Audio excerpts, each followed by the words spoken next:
what's going on, everybody? What's happening? What's shaking? What's doing? I hope you're all doing well. Happy Friday the 13th. It is Friday, June the 13th, 2025, 7:15 p.m. Eastern Standard Time. My name's Dave McRae, coming to you live from the Voiceman Studios in Toronto, Canada, and this is episode 337 of McRae Live. And tonight, we're going to be talking about some of our favorite Friday the 13th kills. The kills.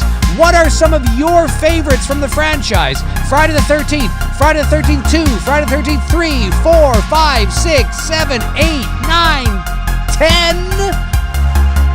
Freddy versus Jason, the remake in 2009. What are some of your favorite kills from the franchise? I want you to get them into me tonight. I want to hear about them. I want to know about them. What are they? Let's talk about them tonight. Should be a good one. I have compiled my list, and I think it's a pretty good list, if I do say so myself. Maybe a pretty standard list, but it should be a good one. And we'll see how it goes tonight. But again, you've got to tell me what your favorites are. Maybe you've only got 2. Maybe you've only got 3. I don't know, but I want to know your favorite kills from the franchise. I've gone through the entire franchise and picked my favorite kills from each one of the movies, except for Jason Goes to Hell, because I can't really remember that movie at all, and I'm not going to sit down and watch it, and the remake in 2009. I've seen the movie once or twice, and I can't really remember any of the kills, so I don't know. We got Brandon in the chat room. CM, Ryan Oshlow is here. Binks is here. Good to see you guys here. Chester Franklin Jr. is here as well. The usual suspects have entered the chat room. And it's hard to believe. You know, it's Friday the 13th. Friday the 13th. It's the only Friday the 13th here in this year in 2025. I think next year there's something like 3, I think, next year, or 4 next year, which is interesting. I was asked, where was I asked this now? Was it on a member stream, or was it on one of my recent streams? Somebody asked me when I thought the new Crystal Lake series would be released. And I said, well, because they were asking, do I think it's going to be released this year? And I said, I don't think so. They've just started shooting it. I mean, you could shoot something over the summer and release it in the fall, but that would be really tight. They'd have to be like shooting and editing, like, you know. No, I think you're going to, it'll be next year. And my guess is, although they don't have to release it on a Friday the 13th, I think the earliest you will see it, I think there's a Friday the 13th in February. There's a Friday the 13th in March. I think the earliest you will see it will be next February will be the earliest, but I don't think you're going to see it then either. March will probably be the earliest you'll see it. My guess, it'll probably be, next summer, next fall, next year for sure. It's not coming this year. I'd be shocked if all of a sudden, in October, the whole series is up on Peacock, or I would think, what? Jesus. I mean, maybe. I mean, you never know, but I don't think that's going to happen. So, but anyway. What are some of your favorites, folks? Let me know in the chat. I would really like to know what some of your favorite kills are. Melissa Wildcard gets it started and says, my favorite is 4, then X, and 6, 7, and then 3, then Remake, and the rest I don't like. Well, those are your favorite movies, but what are your favorite kills? What are your favorite kills? That's a topic today. Your favorite kills from the franchise. So I'm going to get it started. We're going to start with the original Friday the 13th. This is, some of these are pretty self-explanatory at the end of the day, because, they're classics. They are what they are. And, there's really not much happening. So, let's start with the first one, which is probably the best kill, one of the best kills in the franchise, which of course is Kevin Bacon. Kevin Bacon's kill. Kevin Bacon's kill is, what is there to say that hasn't already been said about this kill? I think this was gnarly when it came out. It's still pretty gnarly, especially when you see the spear twisting and turning as Mrs. Voorhees, pokes and prods her way through the back of, I forget his character's name now, Kevin Bacon's neck. And it more than makes up for the, close-up shot of his boner, which is earlier in the film. So I think that's pretty good. That's my favorite from the original Friday the 13th. My favorite from part 2, this is no secret. I've made this known as well. This is my favorite from Friday the 13th part 2. It's most people's favorite. It's actually in the franchise. It's one of the best kills in the franchise, and it's my favorite from part 2, which of course is the machete. I don't know if this is a screen grab or if I think this might be just a behind the scenes sort of shot, because I don't think we really see enough of him from this angle to see the blood actually spilling down. But nonetheless, it's not just the kill. And is it true that the machete is backwards? Is it true that he gets hit with the machete, but it's backwards? Because it kind of does look backwards, doesn't it? It kind of has that vibe. I think it's a bit backwards. I think. The chat room will let me know, but it kind of looks a bit backwards. But this is my favorite kill in this movie. It's one of my favorite kills in the franchise. There's videos on my channel. Anytime I've talked about Friday the 13th and kills and things like that, I've brought it up. There's another one I usually bring up as well, but this is an awesome kill. But it's not just the kill, really. Yes, the machete to the face is great, but it's what happens to him afterwards. I mean, poor Mark, he's in a wheelchair and he goes backwards, all the way down the steps.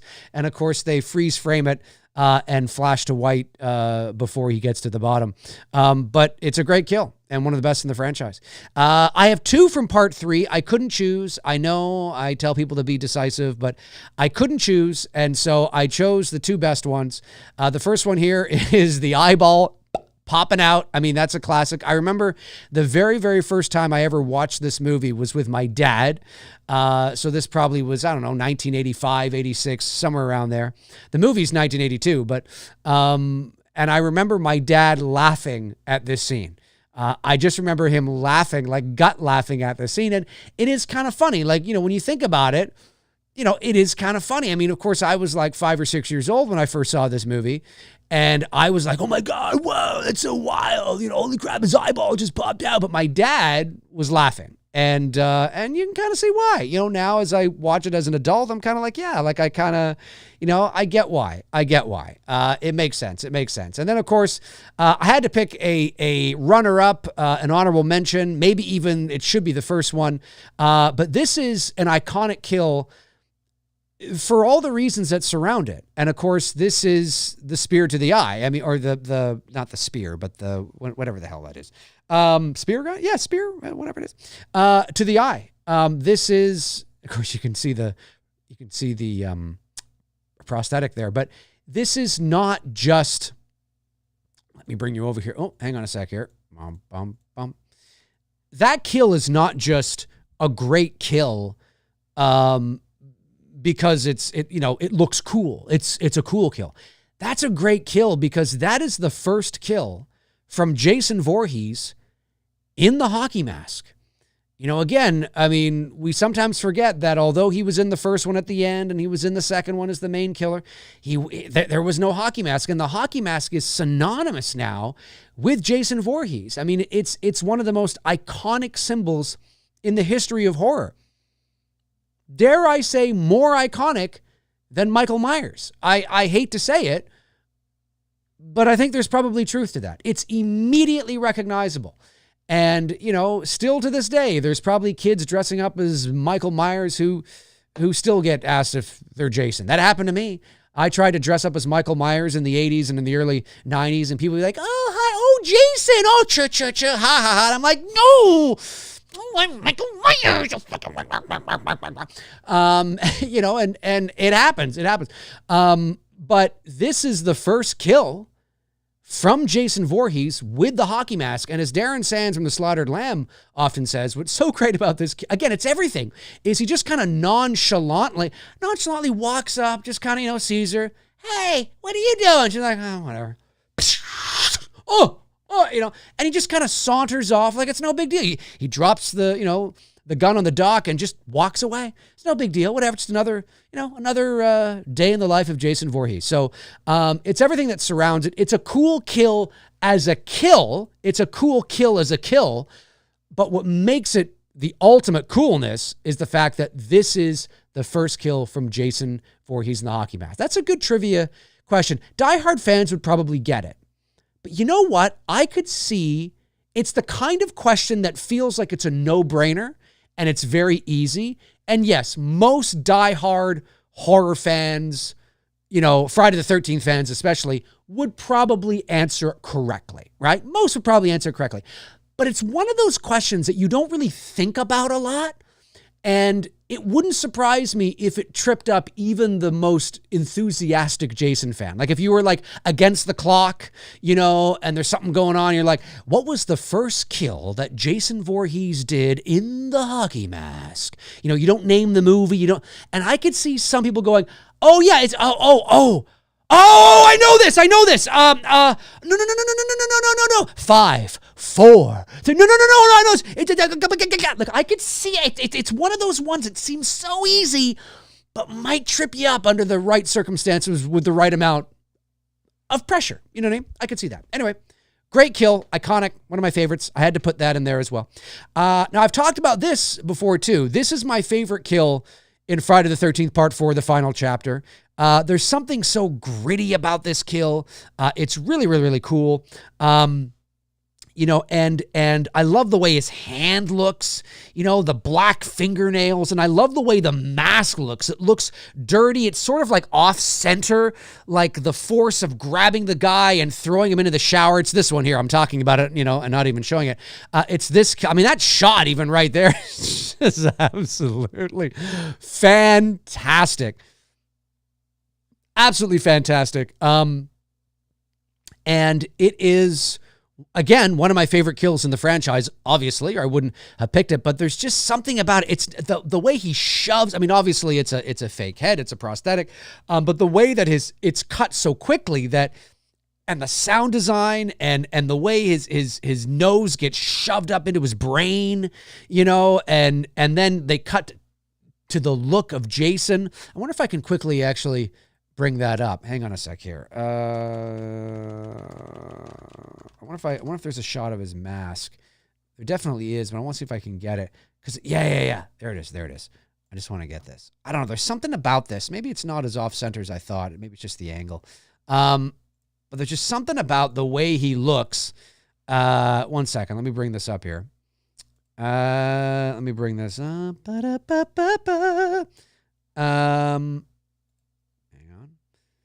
Yeah, there's just something about the way he looks here.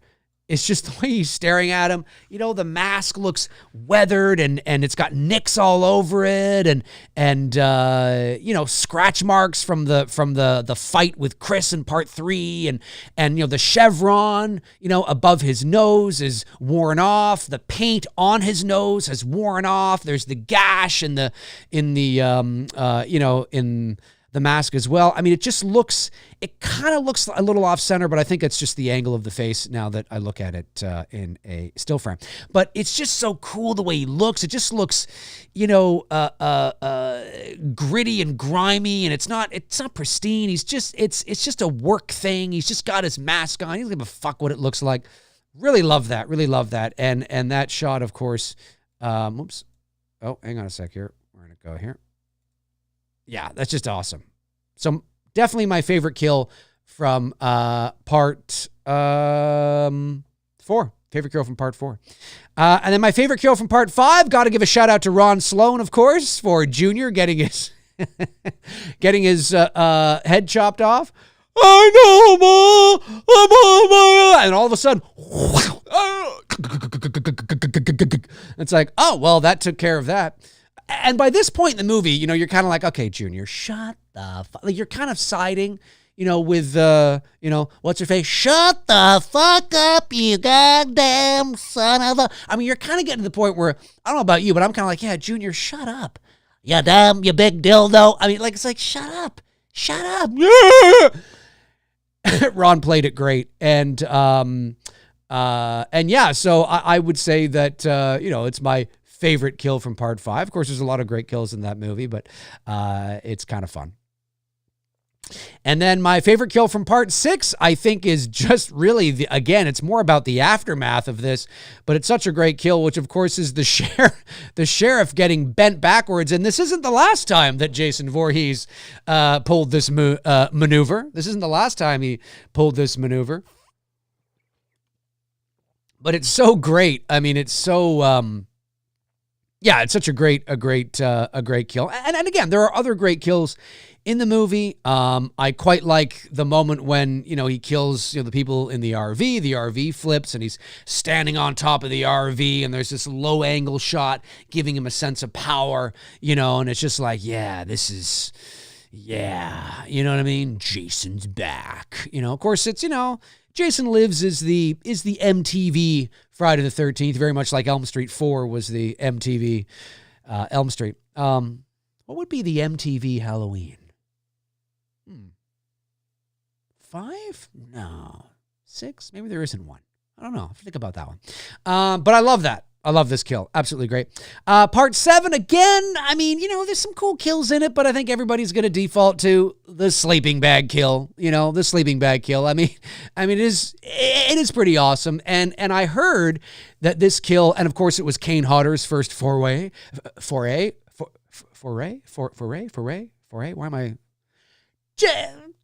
Kane Hodder's first, go around as Jason Voorhees. It's been a long day for me. Foray. Yeah, I think I got that. Anyway, into the outfit of Jason Voorhees, and iconic. I heard that, of course, the MPAA just bastardized. What's going on with me today? I heard the MPAA completely obliterated this movie, and there's lots of stuff that were left out. Were left on the cutting room floor because of how graphic it was. And one of those scenes was apparently this one right here. And so, it's definitely one of the more memorable kills. Even though it's quick and you don't see a lot of it, it's definitely one of the more memorable kills in the franchise for sure. I'm not a big fan of any of these later films, but, we're just talking about the kills here. I think Friday the 13th Part 8 is a colossal piece of crap, but there's there are better kills than this, but this one always kind of makes me laugh because of how ridiculous and absurd it is. And of course, it's the popping off of the head. And how much more fake of a head can we get than this still frame right here? This looks painfully fake.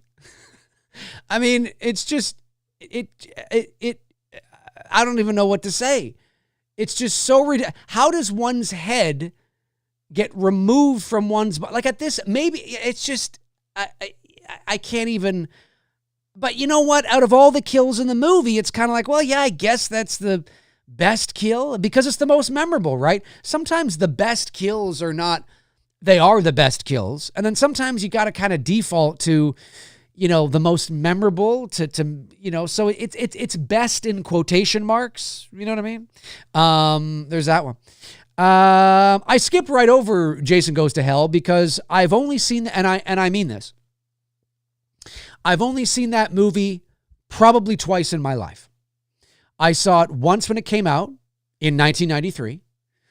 I thought it was a colossal piece of crap. And then I saw it again. I think Tony and I did a watch along with it or it was something, I think Tony and I, by the way, Two Dudes, 200th show is coming up soon. I think we did some sort of show. I think we did a watch along of it. And that was the last time and the next time after the first time that I had seen it. I've only seen Jason Goes to Hell twice. Folks, when I think something is a colossal piece of crap, I don't watch that colossal piece of crap again. Why, you might ask? Well, it's very simple, really. It's because it's a colossal piece of crap. And so I just don't do it. Now maybe I should watch it again. I don't know. I'm just not a big fan of it. I just not, and you know, I obviously I'm being, you know, theatrical to make a point. It's not the worst movie of all time, but it's just not. It's like, what is this? It's a colossal piece of crap. Anyway, so I can't remember the movie. I literally cannot really remember the movie at all, so I have no idea what the best kill is. Freddy versus Jason. This, of course, is the best kill, I think, because it was the kill in part 6 as well. And, of course, this is, you know, I think this is Jason, right? This isn't Freddy. I mean, he's in a bed, so now I'm like, oh, my God, is it Freddy? Did you just wake up from a nightmare? But I think this is Jason's kill. And this is not the first time that Jason has, you know, done what... done what he usually does. So it's a great kill. It's a great kill because it's also, like I said, in part 6, you know, again, Jason doing kind of what he does, you know. Can you imagine walking? This is so funny. I mean, can you imagine walking in and seeing this? Oh my God. Oh my God. Oh my God. And that's it. I mean, that is it, because when it comes to the remake from 2009, I remember the remake more than I remember Jason Goes to Hell. Probably because I didn't think the remake was a colossal piece of crap. And so I remember it more, but again, I watched the remake when it came out in 2009. I've watched it again since, like but I haven't really watched it. If I'm going to sit down and watch Friday the 13th movies, I'm going to watch 1, I'm going to watch 2, I'm going to watch 3, I'm going to watch 4.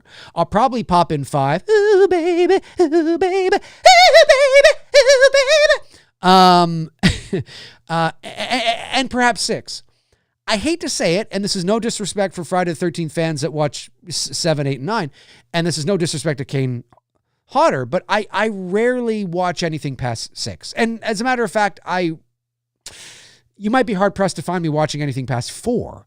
It's not that I think they're crap. I just, you know, like when I think of Jason Voorhees, when I think of, somebody says Jason Voorhees, the first image that pops into my head is Jason from part 4 or 5, or excuse me, part 3 or 4. Richard Brooker or Ted White, right? That's what I think of Jason.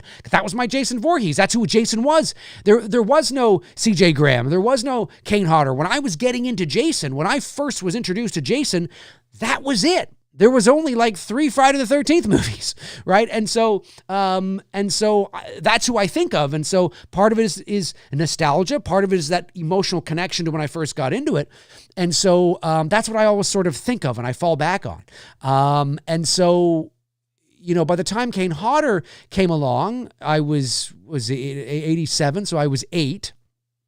You know, I'm still very young, but I was already kind of set in my Jason ways and what I liked about Friday the 13th. And even at a young age, at 8 years old, 8 or 9? 8. No. Yeah. Because Jason Takes Manhattan was 89 and I was 10. Anyway, I remember being 10 years old and watching Jason Takes Manhattan and thinking to myself, this is just crap. Like even at 10 years old, I remember thinking, what is this? Like, this is not like part 2 and 3. You know, it's not even like what's or 4. Yeah, I'm like, what is this? So yeah. Anyways, I don't mean to go off on a diatribe here, but I always find that you know I always tend to gravitate towards those earlier renditions, and so I can't really remember anything from Jason Goes to Hell other than the girl at the beginning who was the FBI agent, and I remember when I watched this movie at 14 years old, I thought she was hot.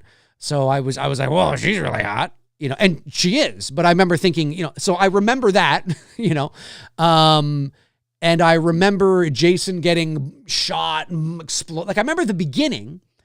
I don't really remember any. I guess I could say that's my favorite kill, Jason. But is he really dead? And then I remember the very, very, very end with Freddy's glove coming out and pulling the mask under because it's an iconic moment. And that was actually Kane Hodder doing that. And I remember that. But anything from the moment that Jason gets blown to smithereens all the way to that, I remember nothing. I don't remember anything. I remember Well, it starred the actor who was the Don King-esque type guy in Rocky V. It starred him, and I remember him eating, like going, I remember thinking, what is this? What is going on? I remember that, but I don't remember anything else. And then the 2009 remake, I remember, bits and pieces of it and things like that, but I don't remember specific kills. And so that's why I left them off the list. But folks, if you're watching after the fact, jump into the comment section and let me know your thoughts on what your favorite Friday the 13th kill is from each of the movies. And you can pick 2 if you need to, but try to limit it to 2, or at best, 1, and let me know. You probably remember Jason Goes to Hell better than I do, and you probably remember the 2009 remake better than I do. So jump into the comment section and let me know your thoughts on it. I would like to know. I'd like to know. Let me see. There was some super chats that came in, member chat that came in. Let me just get these. Super chat from Josh Stevens. Thank you, Josh. Sends in $4.99 and says, does killing Jason count? Maybe. I mean, that's not really what we think of when we're talking about favorite kills, but Friday the 13th 6 has always been my favorite, in the scene at the end when Tommy is badass enough to get into a boat and call him out. That's true, but is Jason really dead? He's not dead, right? We see his eye open at the very end. So I'm going to say no. I think when we talk about best kills, favorite kills, it should be Jason doing the killing. Brandon Collins, been a member for 19 months, sends in a member chat. Thank you. Says most of the weapons in part 2 are held backwards. The machete kills with Mark and Scott, as well as the knife with Sandra. Safety choice, I'm assuming. Yeah, or you just get a fake machete and make it look real, and therefore you can actually, hold it the right way. I don't know if they didn't have the budget to do that or not, or if they did have a couple of fake machetes on set and they just didn't look good on camera or something. I don't know.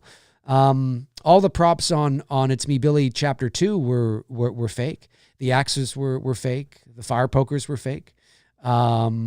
And so, obviously made to look real. That's the whole point. But they were fake.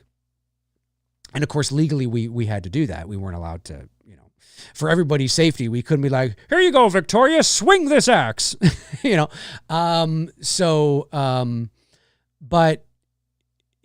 but yeah, so now that you mention it, that does kind of make sense. But hey, come on. I mean, put a little money in it. CM sends in a member chat. CM's been a member for 22 months. Amazing. And says, I have to go with the liquid nitrogen face smash kill from Jason X. Oh shit, I forgot. Jeez, I forgot. I had it. I had that in here. I skipped over Jason X. Or did I? No, I don't think I did. I totally forgot. There it is. I totally forgot about Jason X. Did I skip over it? Or did I mention it? God, I can't remember now. Thank you, Chris, for reminding me. Anyway, I do remember Jason X a little bit more. I don't remember a lot of it, but I do remember this kill. And I think when anybody talks about the kills in Friday the 13th or in Jason X, this is what they think of. And it's a great kill. There's no doubt about it. It is a great kill. For sure. So, yeah. It's a great kill. Let me go over to the chat room and see what you are all saying. Mr. Sandsman says, Jason Takes Manhattan is a stain on my youth. Oh, it's just dreadful. It's just, it's just Jason takes a boat to Manhattan. It's not even Manhattan. I mean, it's Vancouver, but I mean, it's just awful. It's an awful film. It's just awful, folks. And I remember he even looked like, I remember there's that scene. I think this is Jason Takes Manhattan, when one of the actresses sees the reflection of Jason in the mirror, but Jason looks like an Asian boy. He looks like he's Korean or something. I don't know if it was just the mirror or am I crazy? Did anybody else think that? and obviously it's been well established in this continuity that Jason was a, white boy.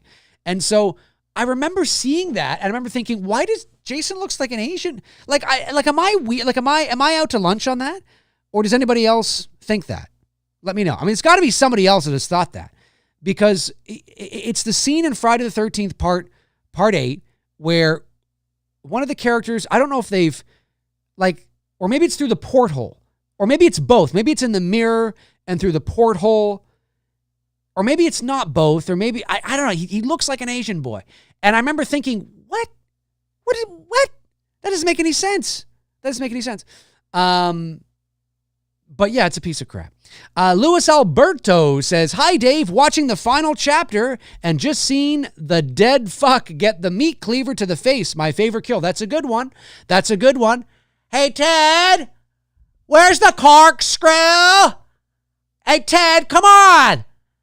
Where's the corkscrew? Huh? Yeah, he sure got it. Davey Deathray says, yeah, it's poor makeup job making him look Asian. So it was something they did because he's been underwater. So they did something. It just looked strange to me. It didn't look, it wasn't very, I always thought he looked Asian. And I remember thinking, that's kind of strange.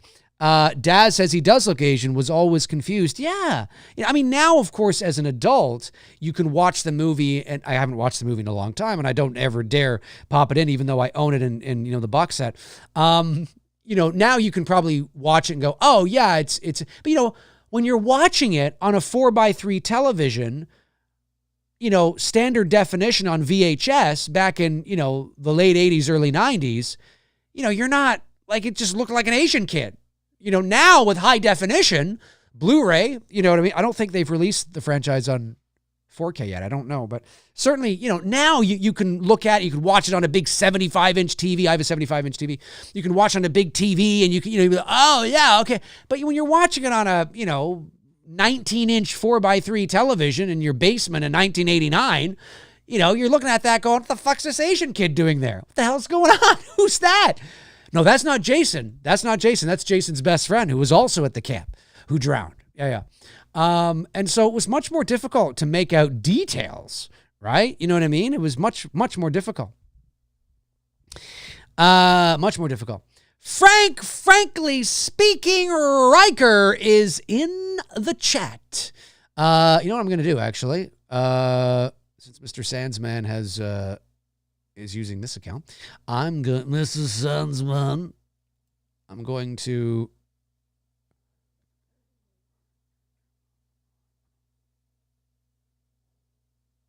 I don't know what the difference is. I'll just do that. Okay, there we go. There we go.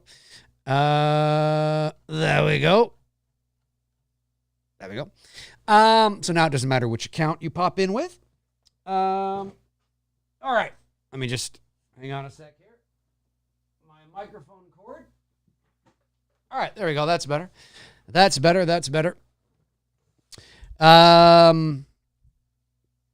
Mendel Goodman says, Dave, what's your best kill in the remake? I can't remember. I don't remember the remake very well at all. I remember certain things about it, but I don't really remember the kills. I sincerely mean this, and I don't say this in a way that I'm saying I'm a better fan. There's a lot of the movies from the respective franchises, and that goes with Elm Street, Halloween, Friday. Not necessarily Scream, because they've yet to have a real bad one. But if it's I rarely revisit the bad movies. I rarely do. The only time I will revisit, say, Halloween 5 or Halloween Resurrection or something or Rob Zombie's the only time I'll do that is if it's with you guys.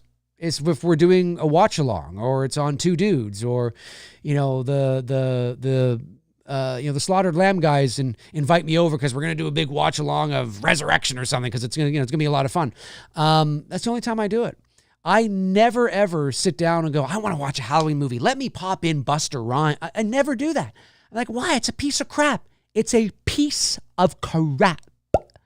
And so I don't do it. So years can go by. Like, it is not hyperbolic for me to say that, well, I was honest with you. I watched Jason Goes to Hell when it came out in 1993. I was 14. I was all excited because I remember seeing I didn't see it in the theater, but I remember seeing the VHS cover, and it said something to the effect of, "The creator of the original is back to bring you the final one," or something like that. And I remember my naive 14-year-old self was like, "Oh," not knowing what that means, not knowing that it doesn't mean, producing, directing, who's in charge. I mean, I didn't know the business then. I didn't know how it works then. You just see that the creators of the original are back to bring you the final one. It's like, oh, yeah. And so I'm like, all in. I'm like, yeah. And I remember I was visiting my sister and my brother, and we rented it, and I remember watching it by myself for some reason, but I was like, yeah, the snacks. I'm like, yeah, Jason, yeah, the final Friday. Let's go, bitches.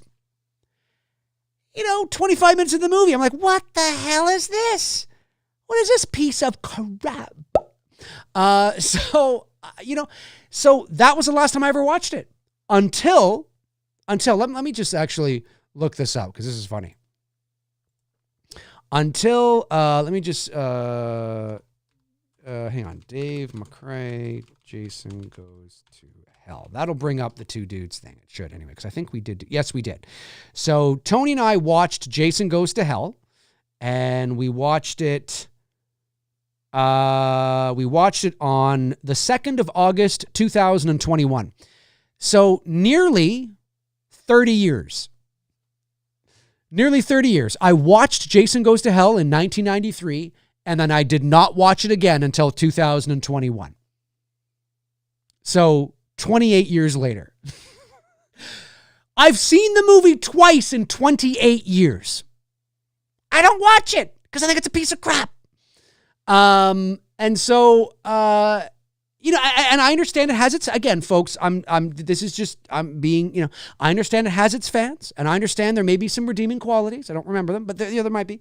And you love what you love, and I think and I'm not saying that you're a piece of crap if you love the movie. I'm just saying, I just think it's because I grew up with the films, and I grew up, and there was like, and then all of a sudden this was weird, and it was like, what is this? What's going on here? So I don't watch the movies. Now, when 09 came along, I remember liking it. I think it was pretty cool. It was all right. I liked it better than the Elm Street remake, although I didn't love the Friday film either. And so I did watch it when it came out. I did watch it again. I think I've seen that one a couple of times over the last 16 years, but not a lot. Like maybe 3 or 4 times I've seen it, and not in like 6 or 7 years maybe. Like it's been a while. It's been a while. Did Tony and I do one? Well, let me just see here. Because that would have been the last time. Friday the 13th, 2009. Did Tony and I do it? We did do it. Tony and I did do it. So we watched it. This would have been the last time I saw it. We did it on the 22nd of June, 2020. So the last time I watched Friday the 13th, 09 was essentially 5 years ago. And I don't really, like, I can remember certain things about it, but not a lot. So, yeah, it's tough. Like, but the original Fridays, like, I mean, they're embedded into my brain. I think I watched them 473,621 times when I was like 7. You know what I mean? So they're just sort of, they're always there. But a lot of the later ones I don't really remember. Like, I think I've seen Freddy's Dead more than I've seen Freddy's Dead, which is a colossal, catastrophic dumpster fire. I've seen that more than I've seen Jason Goes to Hell. Because at least Freddy's in it. I mean, he's a loser in that movie, but at least he's in it, Oh man. Let me see here. I don't know what you guys are talking about. You're probably like, shut up, Dave, shut up. Mr. Sandsman says, one of my favorite kills is in part 2. Vicky comes back to the cabin and Sackhead Jason jumps out from under the covers, slashing her leg. Oh, yes. Then we get that awesome shot of his hand holding the knife. That is a great one. And I remember when I think of that, I remember the black thumbnail. And I remember watching that as a kid thinking, why is his thumbnail black? But then you look at his nails and I don't know if this was conscious or not, but then you look at his nails in part 4 and they're all black. So like, was he in a consistent, like, it almost feels like he's been in this perpetual state of decomposition. Do you know what I mean? He gets more and more decomposed as the movies go along. You know, we see his hand in part 2 and it looks like a human hand that maybe has a bruised thumbnail. You know, like he dropped a hammer on it or something, or he I don't know, right? But then by part 4, right, if I could bring that thing up here again, by part 4, when you look at his hands, now look at his thumbnail. Like, look at his nails now, and look at his hand. Like, it almost feels like he's in this, you know, perpetual state of decomposition. You know, it's pretty cool. I don't know if that was intentional or if they just were trying things, but yeah, no, I agree. It was good. It was good stuff. Oh, by the way, for my members, there's a few, I uploaded 2 or 3 new Jason emojis that you guys can use. Quick Draw 90210 says, Dave is a good storyteller. Well, thank you, Quick Draw. I appreciate that. I'm not too shabby. Not too shabby, if I do say so myself. Thank you. I appreciate that. Ellie Cortez, Davey, my guy, talking to Davey Deathray. All the good names are taken is in the chat room, ladies and gentlemen. All the good names are taken. Happy Pride, guys. Happy Pride. Brandon Collins says, blood blisters under thumbnails hurt really badly. I had one years ago, and it took forever the nail to grow enough for it to go away. Yeah, well, that's what it looks like. But was that the intention of it? I don't know. I mean, maybe it's in the Crystal Lake memories. I don't know. Again, I'm not really sure, but it's pretty cool stuff. Pretty cool stuff.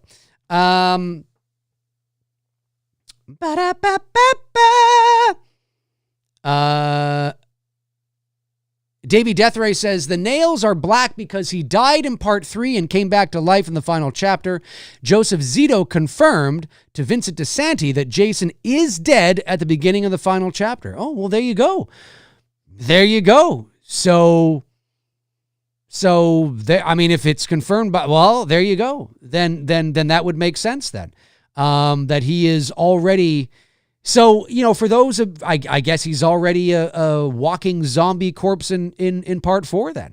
Because I know that people tend to focus on part 6, but I did not know that. But if that's true, if that was his intention, then that would make sense. That would make sense then why his hands look the way they do and all that kind of jazz. Alex Shambach sends in $4.99. Thank you, Alex. Or Alec, I should say. Says, hey, Dave, can't stay the entire stream. Will a Friday TV series help or hinder a potential Friday theatrical release? Happy weekend to all. Great question. Well,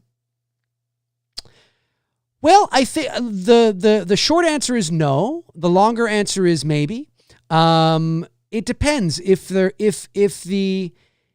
separate, if the television series is separate, continuity-wise, canonically, then I don't think it would. I don't think it would because, you know, it would just be separate. You know, you just have to figure out how to market those things and make sure that the general movie-going audience knows that this is not connected to the television show. But, you know, it's not the first time that IPs have done that. Marvel's had to do that and, you know, all that kind of stuff. And so it can be done. It can be done. But I don't think it would hinder it. I don't think it would hinder it. It would just have to be distinctly different. You know, it can't be similar. It has to be very distinctly, still very Friday the 13th with all the DNA there, but, you know, a bit different. I mean, maybe, you know, the Friday the 13th series is where you get the more meat on the bone, like I've been saying, right? You know, and then the Friday the 13th movie franchise is maybe a little more, you know, although they can't really do that either because then it's not going to last. No matter what, I'm dubious.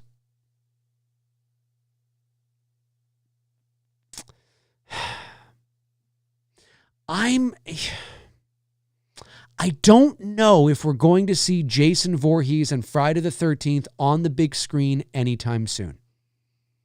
I don't know. It would not surprise me if we don't.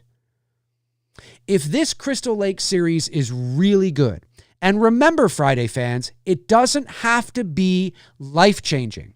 We live in a world in the entertainment, fandom sphere where things are either 10 out of 10 or dog shit. It doesn't have to be 10 out of 10. It doesn't have to be dog shit. It has to be good, right? Or not have to be, but I mean, like, it doesn't have to be a 10 out of 10. It doesn't have to change your life. The Crystal Lake series, all it has to be is just, hey, that was pretty good. That first season actually was not bad. That was pretty good. And it's a win. It's a win because most expectations are probably pretty low. So it doesn't have to be phenomenal.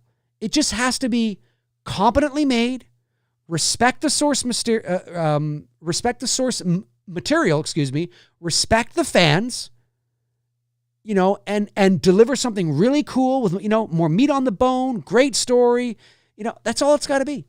And if it is really good and the response is really good, then I could see a scenario where they just stick with it for a while. Let's not focus on film right now. Let's not have to worry about that headache. Let's just focus on this series because the response has been really great. And maybe it goes for 4 or 5 years, right? And then now we're into 2030 and there's still no films, but the series is so good and Jason is in it. He makes his return and he's there and it's bloody and it's gory, but it's a series and there's no movies. My worry with the movies is, and again, I don't want to beat a dead horse here. I'll just quickly say this, and I mean this, I'm just going to be fast with this, is that so many fans want just, teens, boobs, and blood, but that's not it. That won't work today. It will work once out of the gate. Yes, of course, because people are hungry for Friday the 13th. But the longevity in that, when you have an IP, when you have intellectual property, you're always thinking about how can we continue to make money on this forever, right? For as long as we can. And that formula, the 80s formula, doesn't work today. So for those of you that just think it's easy to make a Friday the 13th movie, yes, in 1983, yes, because that was horror, B-movie, schlocky, tits, blood, sex, yeah, of course. It's harder to do that today. The society has changed today.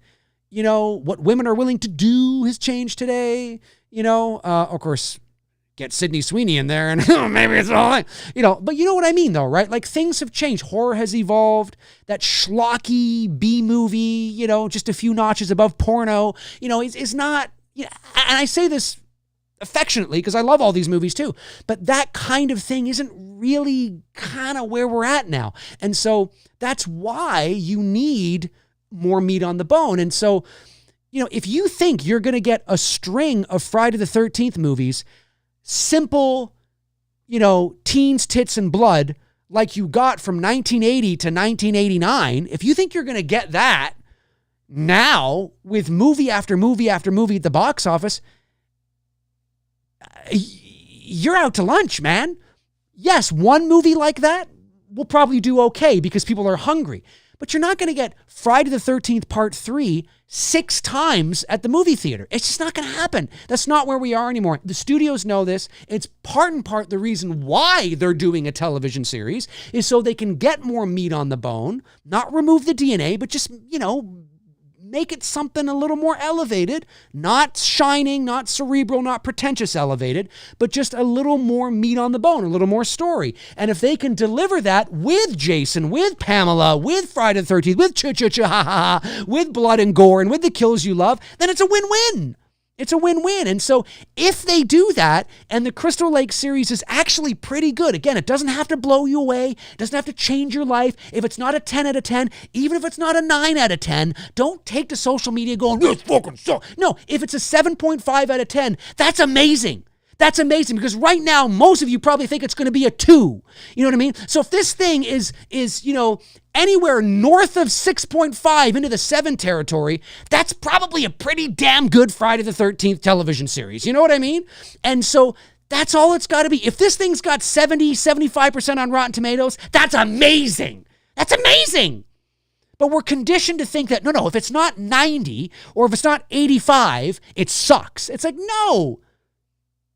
If I made a movie that had 78% on Rotten Tomatoes, that's amazing. That means nearly 8 out of 10 people liked it. That's good. So anyways, there I go again. I'm just saying that it wouldn't surprise me if they just stuck with the series for now.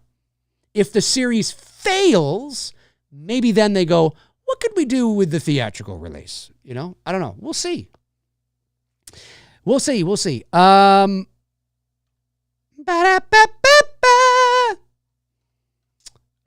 Out Turtle Fan says, Dave, Andy's handstand kill from part 3 should be mentioned. It looked so cool and also extremely brutal. It was a good one. It's not on my list, but if it's on your list, that's a good one. Jasmine Martinez! Ladies and gentlemen, Jasmine Martinez says, my favorite kill in this franchise is when the 2009 remake bombed at the box.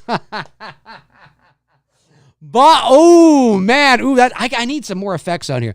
I need an effect that was good. Well, you know what? It didn't bomb. But it did take a gigantic nosedive in that second weekend. One of the biggest in history. Bombed at the box office opening weekend, after opening weekend, and the lawsuits, which led us not having seen more of this garbage. Just kidding. You know what though? I mean, it's true. Sometimes people forget that too. Brandon, I think, has got this in his Rolodex. He can let me know. The box office drop from weekend 1 to weekend 2 on the Friday remake was something like 82%, wasn't it? It was. I don't know if it's been surpassed, but I know at the time it was one of the biggest box office drops in history from weekend 1 to weekend 2.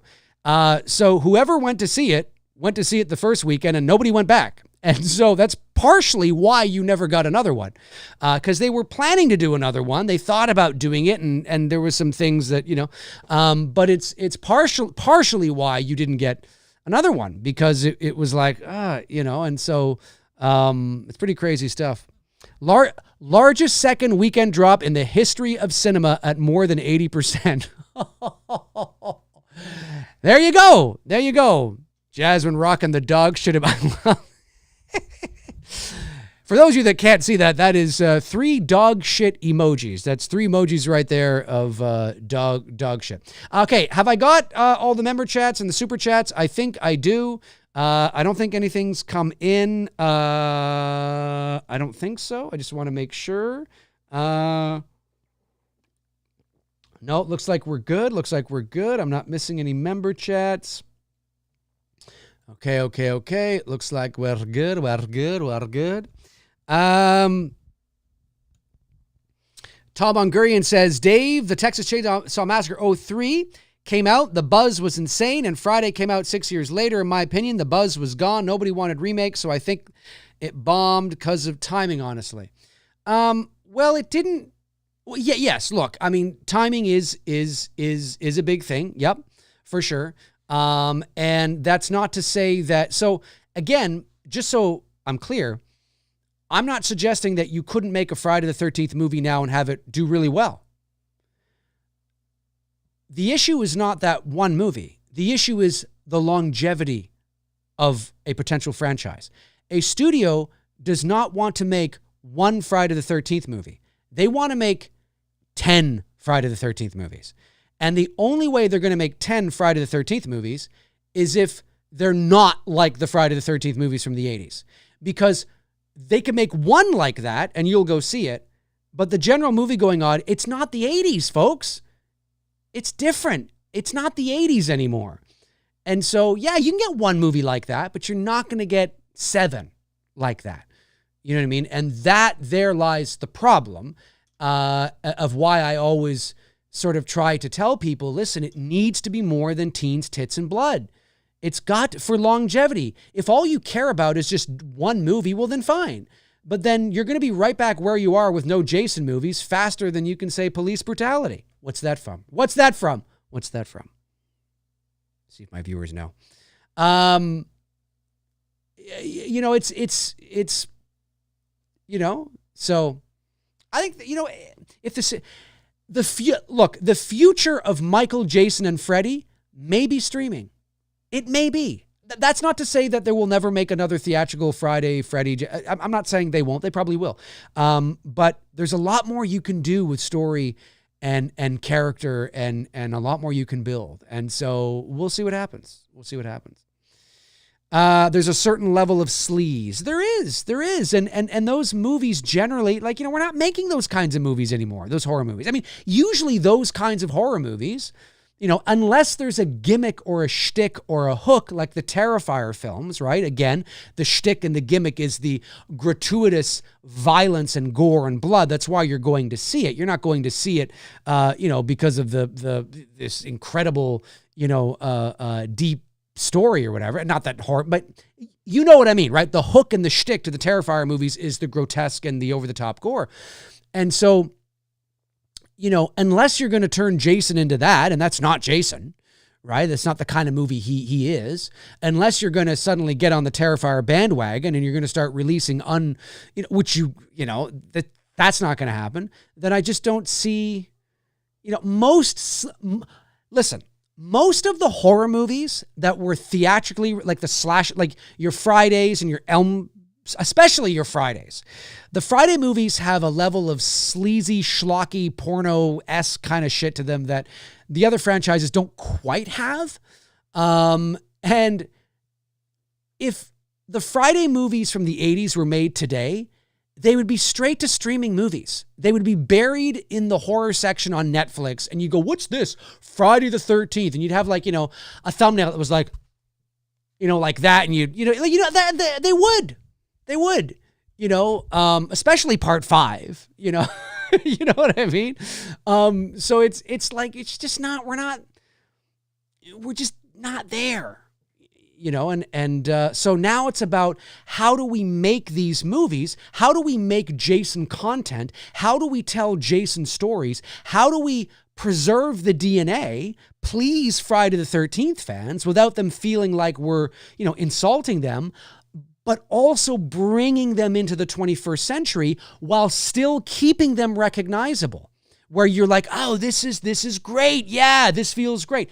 That's the trick. That's the balancing act, right? Even Brian Fuller was going to do that, right? Before he departed, even he was going to do that. And so, we'll see. I say, give it a shot. But if you watch the Friday the 13th, series and you think it's a 7 out of 10, that's great. That's great because you're probably anticipating a 2. So, all the good names are taken. Says, have they cast Muffin in the Crystal Lake series yet? Not Muffin, but Muffin's great granddaughter. Josh Stevens sends in $4.99. Thank you, Josh, and says, please remind me of your favorite sequel. I thought you said Friday 4, Friday 5. Or which is most widely regarded as the best, whatever the answer, I'm watching tonight. My favorite Friday the 13th sequel is probably a toss-up between 2 or 4, I would say. I do like 3 as well. 2, 3, and 4, I think, is like peak Friday. Obviously, my favorite is the original, but I love anything for, if I'm going to sit down and watch a Friday the 13th marathon, like I said, it's usually 1 through 4. You know what I mean? Anything after 4, I can watch 5. I like 5. I watched as a kid, I can 5. But after that, once we start heading towards 6 is a little too MTV, it's a little too Elm Street 4. And then by the time we get to part 7 and 8, I've checked out, really at the end of the day. So,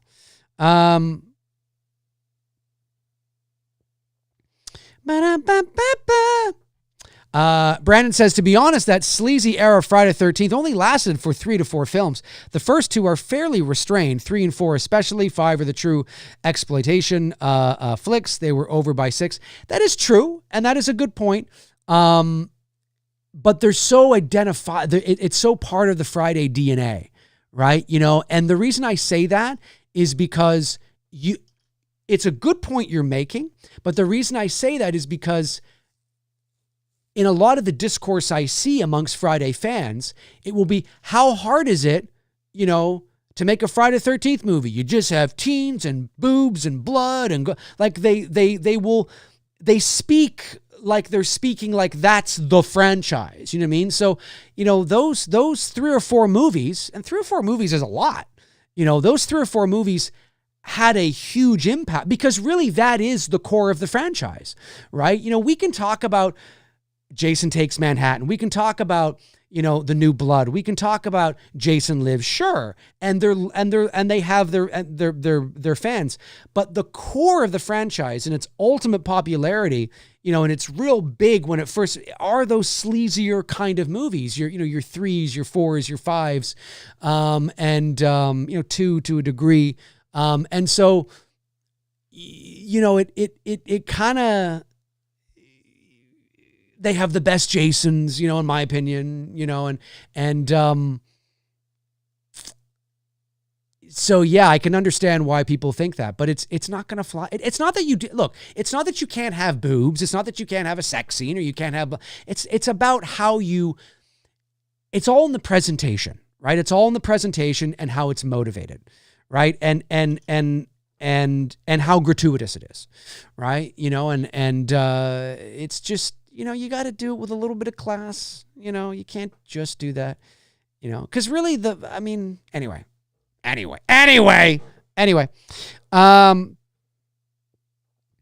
Let me see here. Well, they weren't all sleazy. That's true, but they all weren't, they were all schlocky to their own degrees, right? They were all, they all kind of had that, and they're of their time as well. Friday the 13th, 6 is very much of its time. 7 is just, I just don't think they're very, I think the franchise peaked at 4, really. And everything after that is sort of diminishing returns. I mean, there were diminishing returns anyway, but that's how I feel about them. What's the time? Oh, okay. It's only been an hour. It feels like it's been longer. I don't know why. It feels like it's been longer.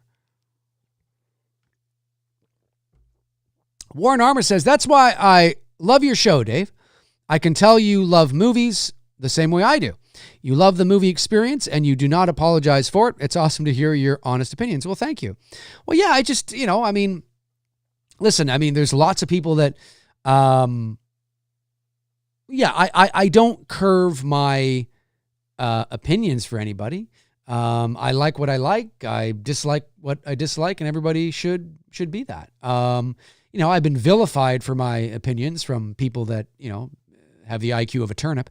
But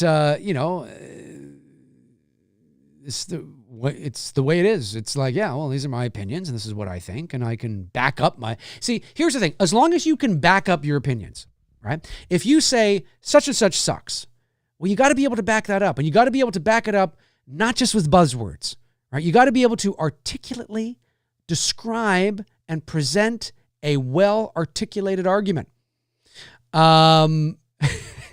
Which wasn't very well articulated on my part. But you have to be able to present an argument that is well articulated and well defined. And I've always strived to do that. You may disagree with me. You may disagree with my opinions on Halloween 5. You may disagree with my opinions on Halloween Resurrection or whatever movie that I don't like. You may disagree with my opinions, but I always present an argument as to why I don't think it works, why I think it failed, or what I think they should have done better, or whatever the case is. And as long as you can do that, then you'll always have my respect, right? You'll always have my respect. I may continue to disagree with you, but at least you can define why. The people who just say, well, I think it sucks. Okay, well, why suck? It just does. Or they just recycle buzzwords they've heard in their little fandom echo chamber. Well, then I just don't care. I don't care. And sometimes people might think that I'm being, pretentious, but it's not that. It's just that if you can't tell me why, and you're just going to recycle buzzwords that everybody is saying, well, then it's end of discussion. Like it's not a long, we can't have a discussion then, because I'm going to steamroll you, right? I'm going to be able to, I'm going to be able to talk for 10 minutes and you just talk for 30 seconds and you can't really define it. So, But I think everybody should be like that. As long as you're polite, you have a well-defined argument, and you can present yourself in a respectful manner, and and yes, I can be theatrical. Then I think it's great and it's fun. It's fun to disagree. I think it's awesome when we don't agree, because then it's cool. Like, there's people in the chat right now that probably love Jason Goes to Hell. That's amazing. Like, I sincerely mean that. That's awesome. I think it's a colossal piece of shit. But if you think it's a great Friday movie, I think that's amazing. That's amazing to me. I think that's awesome. That's fun. That's fun to me. Josh McKenna sends in $1.99 and says, watching the OG Friday right now. I'll watch the stream later. All right, Josh. Well, thank you very much for chiming in, and thank you for the super chat, Josh. I really appreciate it. Watching the original Friday now. William Anders says, so many underrated moments in the OG. Love just the glimpse of Rain Jacket for Mrs. Voorhees going into the cabin. Oh my God, yes, I'm so glad you mentioned that. And the characters were cool. Loved Ralph too. Oh yeah, he was great. You're all doomed. It's got a death curse. He didn't last very long in part 2. It was a good kill in part 2. Yeah, look, I agree with you. I Friday the 13th part 1 is, I think it's still my favorite, but I love the first, like, I love part 2. I love part 3 and 4. But yeah, there's something about that first film that is, and to Brandon's point, there's nothing sleazy in that first film. But all the Friday movies are a little schlocky, just by virtue of being a gory slasher movie at that time, right? And they were sort of seen as kind of, as hey, listen, I don't agree with Tony Moran on a lot of things, obviously, but one thing that he is right when he said, Tony Moran, for those of you that don't know, Unmasked, Michael Myers, some of you, yeah. He said, now whether he's telling the truth or not, I don't know, but this is true when he said that, when he was offered the role of Unmasked Michael Myers from his agent, John Carpenter, Jamie Lee Curtis, he had no idea who these people were. It's a little indie horror movie, $300,000, and not his pay. I mean, the budget, obviously. He was probably paid, I don't know, $500 for the night, probably. If that, maybe even less. But he said something in an interview, and I have, again, I don't, but I actually agreed with it. He said, back in those days, like, doing an independent horror movie was like one step above porno. And it's kind of true. He's not wrong. I mean, if it was Alfred Hitchcock, we'll know, right? But, indie, B movie, unknown director, bunch of no names. Hey, come on, let's make this horror movie. Boobs. And I mean, it was like, and you didn't dare. Horror, listen, horror has always struggled to be respected, right? Horror has always, it depends on the subgenre. Obviously, the more psychological, cerebral horror has really always been more respected. But slasher movies especially are not, it's not the most respected subgenre in horror, even to this day, which is, just the way it is. And certainly in the late 70s, early 80s, slasher movies were not, it's like, oh, a slasher movie? Yeah. Now, they did well at the box office because of all the fucking teenagers. Yeah. Because of all the horny teenagers. And a lot of slasher movies had these sex scenes and boobs and blood because you were appealing to the goddamn horny teenagers that were watching in the theater. Right? Hey, yeah. And so, but by virtue of sort of what they were, now Halloween, to be fair, as we know, Halloween was way more mature and smart and Hitchcockian, and it was not Friday the 13th, right? And Tony Moran also said, like, in retrospect, he's like, yeah, I now know that it's not that, but at the time, he was like, yeah, I mean, I don't want to, it's kind of embarrassing. Like, you don't tell people that. You don't tell people. It's not going to further your career. I'm going to be in this little schlock. Oh, God. Here I want to be an actor and I'm going to cast in this, oh, God. It had a big stigma. It's true. It's true. And so, and slasher movies have always sort of, had that thing about them. Especially, maybe slashers are a little more respected, quote unquote, today, I think. They're also not the dominant subgenre anymore. But yeah, it was very different, very, very different. And so, yeah, it was just a different time. It was just a different time. And so I think being honest about what you like and what you don't like and what you love, is important. It's important. And people, you let the chips fall where they may. There's lots of people that watch me that I don't like that Dave McRae. Well, no, it's not that you don't like me. It's that you don't know me. You just don't like the way that I say something, or you don't like my opinion on something, or you don't like the way I say something, but you don't know me through a hole in the wall.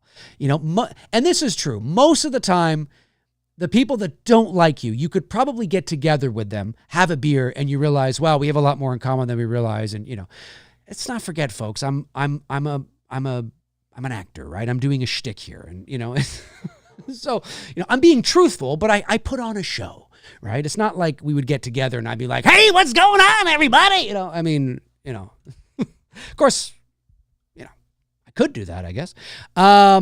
I absolutely could do that. If I'm comfortable with you, I'll do it. Jasmine Martinez says, there's a certain level of sleaze, even in the more tame films. Killing a real snake that belonged to a crew member is awful. I much prefer films like Black Christmas, Halloween, Psycho, The Mist.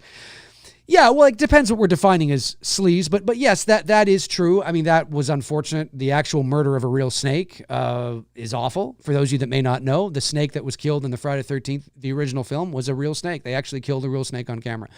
It's awful. Listen, I know that snakes are not, cuddly and cute like hamsters, dogs, and cats, but it's still a real snake. I can't watch that now. Whenever I watch the movie, I skip over it. Because I'm like, oh my God, it's a real snake. For years, I thought it was something rubber. Nope. Fuck. Awful.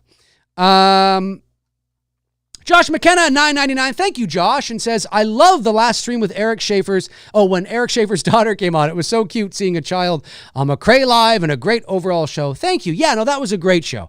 Eric is, he's been in the business a long time, directed a lot of movies, a lot of indie films you may or may not have seen, worked with, Sarah Jessica Parker and Scarlett Johansson. And he's well versed on the indie film scene, had a show on Fox. He's got a lot of experience, and he's now doing, this comic book he wants to do. So, it's pretty cool. Really, really, really, really nice guy. It was fun to have him on. Warren Armour says, the 70s seemed so long ago. How in the world did I make it back then? We thought bell bottoms were cool. Yeah, well, it's all relative, right? It's all within your time. You know what I mean? Tie-dye shirts in the 90s. I remember making a tie-dye shirt. I thought it was amazing. Yeah. If I walk out there right now in a tie-dye shirt, oh my God, people are like, what the hell? You look like an idiot. All the good names are taken, says, they really killed Ralph in part 2. It's true. It's true. They actually did. Yeah, they thought, you know what? This old guy's a fucking piece of shit. We're just going to get rid of him. Oh, dude. No. Kill him. Really do it. Really do it. Yeah, they actually did. Chester Franklin Jr. says, the bed kill in Freddy vs. Jason is a good one for me when Jason appears with the machete and killing the boy. Yeah, I've got that on my list. It's right there. There it is. Yep, that was on my list. Whoops. Hang on a sec. There we go. Let me see. Brandon says, Sean Cunningham literally came from the porn world. He did. That is true. He made Last House on the Left with Craven and then immediately made a porno with Craven right after. The producers of Friday the 13th were all mob guys. Yeah, that's what I mean. There's a little bit of a sleaze factor there, you know? Yeah, it's, you know, more overt and apparent in maybe some of the other, you know, Friday films, but there's always a tinge. There's always a tinge. Next, Jen says, Dave, did you see the Spaceballs 2 teaser? I think it has so much potential. I did see the teaser. I'm a big Spaceballs fan, always have been. People need to remember, though, when Spaceballs came out in 87, I don't think it didn't do very well. It was 4 years after Return of the Jedi. It wasn't really a hit. It became a cult film after the fact. So I'll be very curious to see how well this does. They're looking for a theatrical release. Rick Moranis, of course, is coming back. That's amazing. I mean, that truly is the story there. That and hopefully Mel Brooks won't die before they make it. I mean, he looks like he's got all his marbles at the end of that teaser. It was a funny teaser for sure. Very much, you know, Spaceballs-esque. But he's 98 years old. And he looks good for his age, and he's got all his marbles, and he's, you know, witty and okay. But the movie doesn't come out until 2027, so they haven't started shooting it yet. They probably won't start shooting it until next year. And so I don't want to sound morbid when I say this, but he could die between now and when they go to camera, you know? And so they better start shooting that thing soon. But listen, how much of a role Dark Helmet and Lone Star, how much, it's so great, Lone Star, how much Bill Pullman and Rick Moranis, how much they have, like how much of a role they have, who knows? Rick Moranis himself is 72. Bill Pullman's, I don't think quite that old, but he's got to be in his 50s or 60s, I think at least. So I don't know, but the real story is Rick Moranis. Obviously a comedic legend, you know, born right here in Toronto, I believe. So he's, you know, good. We Canadians have some great comedians, I will say. John Candy, you know, Martin Short, Rick Moranis, Eugene Levy, Catherine O'Hara, Ryan Reynolds. I know some people maybe not big, but you know, he's Canadian too. We spew some really good comedians from the Great White North. But Rick Moranis retired in 97. His wife sadly passed away a few years prior, and he chose to focus on raising his children. Now he's done some voiceover work. I've actually worked with a few directors who've worked with him. Or who worked with him on some of the stuff he did years and years ago, which is really, really cool. And so I know he's done some voiceover, but in terms of like on-camera acting, it's been like nearly 30 years. And so and he didn't come out of retirement for Ghostbusters, right? I mean, you would have thought, hey, and I mean Ghostbusters Afterlife, not the other one. He didn't. He turned it down. And so, but he didn't turn down Spaceballs. Now, they either tossed him a boatload of money, or maybe he looks at it and he thinks, you know what, I'm 72.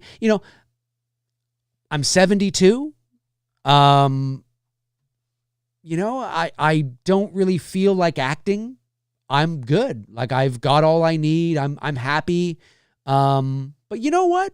Yeah, I'll do this. And again, because we don't know the extent of the role, maybe he thought, yeah, I'll come out. You know what?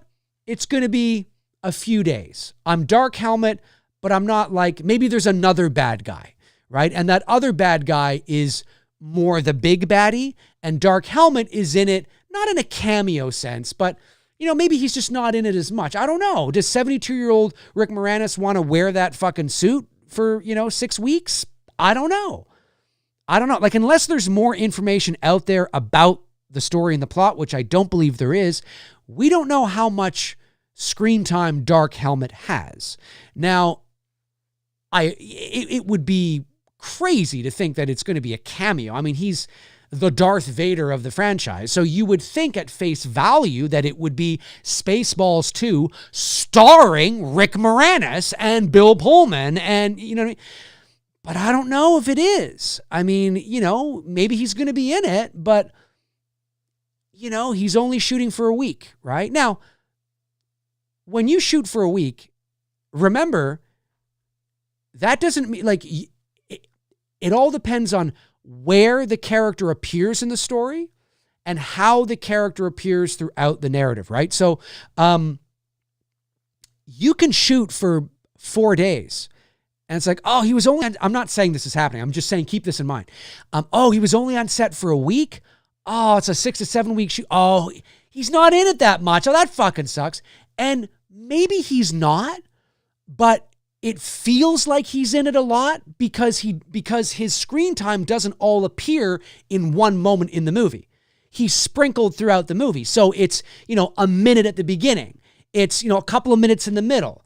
It's, you know, 5 minutes in the climax. So he feels like he's in it a lot more than he really is by virtue of how they have written the story, right? And so it could be something like that. So maybe he only shoots for a week, but he's in it. It feels like he's in it a lot, even though he's not. You know what I mean? So it could be a situation like that too.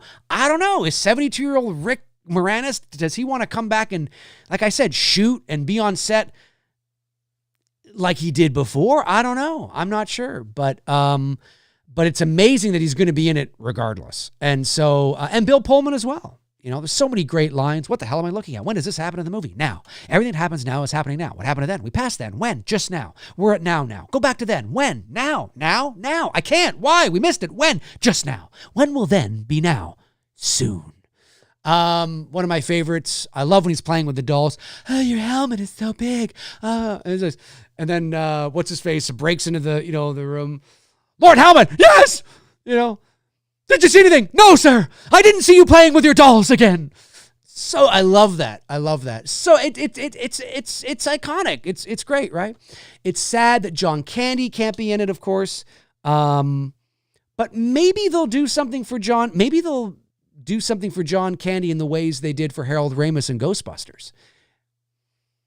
I don't know. You never know. But yes, I am cautiously, as I always am, for these legacy sequels. I am cautiously optimistic. All right, another 7 or 8 minutes. Did I miss anything, by the way? Member chat, super chat. I don't believe I did. I just want to make sure I am not missing anything. No, I don't believe I did. Okay, good. Let me close some of these tabs. Okay, there we go. Let me see here. Brandon says, let's hope no one punches Rick Moranis this time. He was in New York City. Meeting with the Ghostbusters people about coming back for Frozen Empire when he was attacked. That soured him on the idea at the time. I remember that. Who the hell would attack? I mean, probably, did they know it was Rick Moranis? Was he being attacked because he was Rick Moranis, or was it just a circumstance of being in New York and he was mugged? He might be like Snoke, a projection sprinkled in. It could be that. It could, we don't know. I just think it's always good for these legacy sequels to temper expectations. I remember saying 2 years ago, and I don't know what videos they were, but I'm sure you could find them if you did a lot of digging. I remember saying 2 years ago that if they ever made, and I know what you did last summer, legacy sequel, and this was before they even announced there was going to be one. I said that, it would be great if Jennifer Love Hewitt came back and Freddie Prinze Jr., and they'd probably want to get them to come back because they're the anchor. And I'm not the only one that knows this, of course, but I just, it's kind of, you see so many people saying, well, if she's not in it, if it's not starring them, then it's going to suck and I'm going to hate it. And it's like, yeah, but you have to understand what legacy sequels are about. Legacy sequels are not just about feeding nostalgia. They're about feeding nostalgia and passing a torch. No movie studio makes makes a franchise film or a legacy sequel with the hope of just making one. They're prepared to just make one, but the hope is it launches a whole new franchise. So I can tell you right now that, the hope is that I Know What You Did Last Summer coming out this year, this makes $100 million at the box office. It's like, wow. And there'll be another one. But I remember saying that it's not going to be. I know the promotional material's got Jennifer Love Hewitt and Freddie Prinze Jr. at the front and center, but that's for nostalgia. That's smart because they're the anchors. And I know a little bit about the film already. I can't say too much. I can't say anything at all, so I won't. But I'll just say that,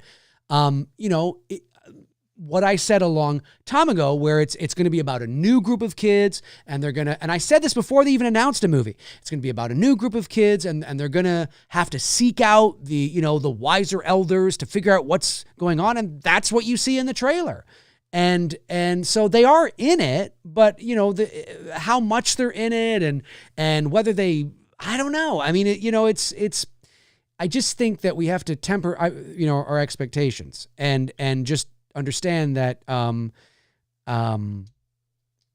these movies are not made just for the fans. The fans are like 3% of the movie going audience. You know what I mean? Like, I don't know. That's not an exact number, but it's important to remember that. Like, it's especially with these horror films, it's about getting new fans on board and getting new people into the fold.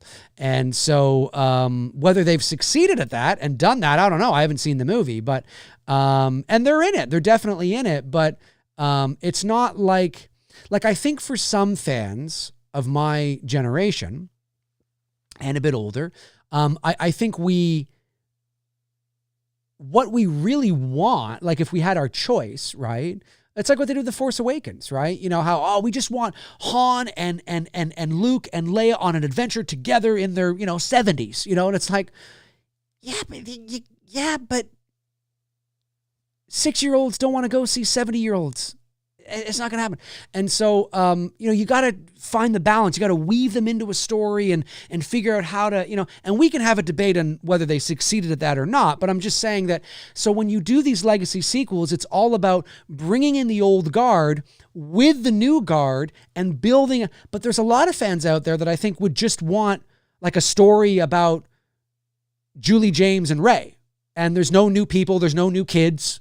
It's just she wakes up one day and finds and that's not to say that this wouldn't be cool. She just wakes up one day and she finds a note in her fridge or something and it says, "I still know." And she's the lead. She's the principal star. She's the lead. It is her. She's on screen every moment. It is about her. It is about Ray. Maybe they live together. Maybe they don't. Maybe they had babies. Maybe they didn't. And it's all about there's no new kids. There's no new accident. There's no new nothing. There's probably a lot of you right now going, "Yeah, that's sounds exactly. That'd be amazing." And maybe it would be amazing. Maybe it would. But it's too much of a risk for the studio to take. It's too much of a risk because there's a whole generation growing up that has no idea who the hell Jennifer Love Hewitt is. There's a whole generation growing up that has no idea who the hell Freddie Prinze Jr. is. And if they do, it's like, oh yeah, that's my dad. Look, I'm 46 years old. If I had a teenager right now, which I absolutely could, they'd be like, oh yeah, that lady in the I Know What You Did Last Summer. Yeah. That was my dad's high school crush. We're old now, folks. And it's so like they don't know who, so they need to, we got to get the teens in there. We got to get the 13-year-olds, the 15-year-olds, the 17-year-olds, who, and I'm not saying they don't know who they are. I'm speaking generally, of course, right? But that's what it is. You can't just do that. It's like, why am I? So you got to bring in, the influencer that's got 9 million followers on Instagram who's suddenly now an actor. Let's get them in there. We got to get these people. We got to get all the kiddies and then we'll get the old guard in there to kind of even it out and for people like us, for the Dave McRaes of the world who are going, because I'll tell you right now, I wouldn't go see it if Jennifer Love Hewitt wasn't in it. But Jennifer Love Hewitt's in it, so I'll probably drag my sorry 46-year-old ass to the theater. Hi kids, I'll be sitting beside these, 13-year-olds. Hi, I'm here. I mean, it's crazy, but so. So it's all about balance, right? It's all about balance and trying to figure it out. And so do not go into I Know What You Did Last Summer expecting it to be, and of course we know this now by the trailer, but I just mean, I said that like 2 years ago, and I said it when the movie was announced, and people were like, oh yeah, Ray and Julie and Ray back together again on screen about them. And I'm like, whoa, hang on. I mean, look at Ghostbusters Afterlife, right?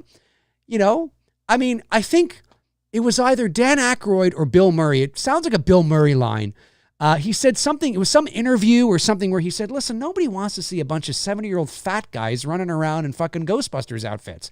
Well, we do, yeah. Us 40 and 50-year-old guys want to see a bunch of 70-year-old fat guys running around. Yes, but teenagers have no idea who the hell Dan Aykroyd and Bill Murray are. Right? They're like, I don't want to go to, what is this? This movie looks like it's for my dad. You know what I mean? It looks like it's for my dad. And it would be if it was just about them and the band back together again. And there's no,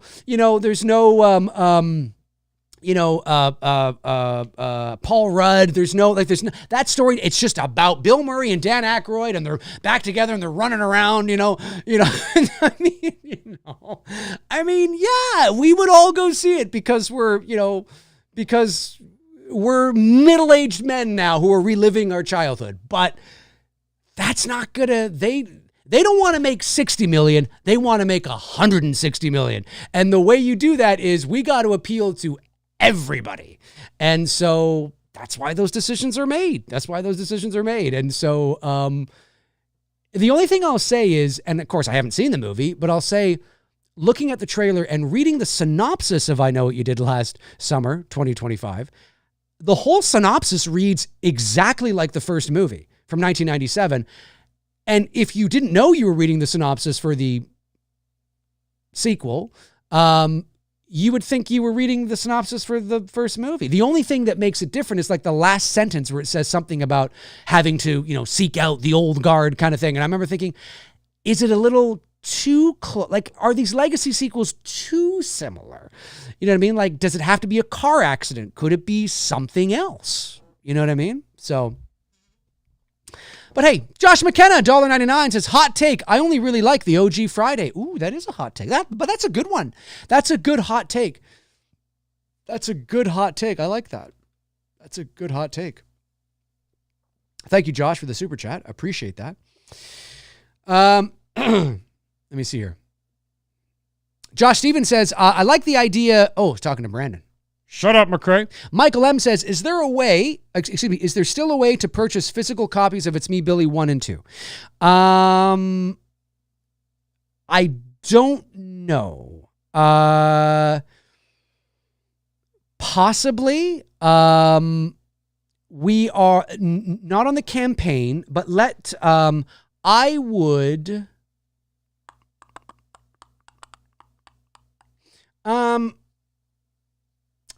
so I'm trying to think, because we are getting ready to ship everything off to the vendors. If you can reach out to me via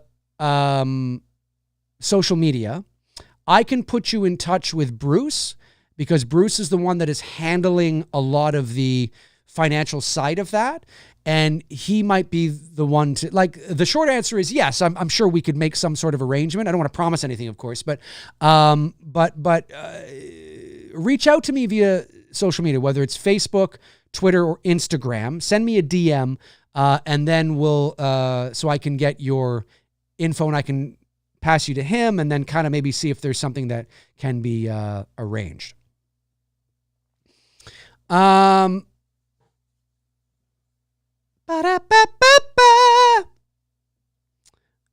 me see here. Can't wait for the Ready or Not 2. Yes, Melissa, I'm looking forward to that too. I really liked Ready or Not. I thought it was a very good movie. I really liked it. Yeah, I thought it was good. Really liked it. Brandon says, I'll never forgive general audiences for throwing away a perfectly good Indiana Jones film like Dial of Destiny. That movie was so much better than it was received. It was way better than general audiences would lead you to believe it was. I don't think it was a great film, but I would say that I think, it was perfectly, like, it wasn't a god-awful movie. It was perfectly entertaining, a lot of fun. But I will say, I think if there was anything that was Dial of Destiny's downfall, I think, and I understand this from an acting perspective, from a story perspective, Harrison Ford said, and Harrison Ford's not caught up in the bullshit of the industry. He's very much about the work and the performing. That's why, he doesn't mean this in a negative way, but that's why when, he's asked, Han Solo versus Indiana Jones, he doesn't give a shit. Not in a bad way. It's a job to him. It doesn't mean he doesn't appreciate what he's, the opportunities he's had. And maybe there's a little bit of a nostalgic bone in him, perhaps. But he doesn't look at it through the same lens that we look at those movies and characters. And so, when he was approached to do an Indiana Jones 5, he has said as much. He said, well, if I'm going to do it, why am I doing it, right? What's the story? Why am I doing it? And he said, well, I'm like almost double I'm now, it's almost been as much time between, Dial of Destiny and Skull than there was between Skull and Last Crusade. Not quite, but, a few years, not by much. And so he said, well, I'm old. I'm an old man. I'm paraphrasing, but he basically said, I'm an old man now, and we've seen him at different points in his life, and now let's see him at this point in his life.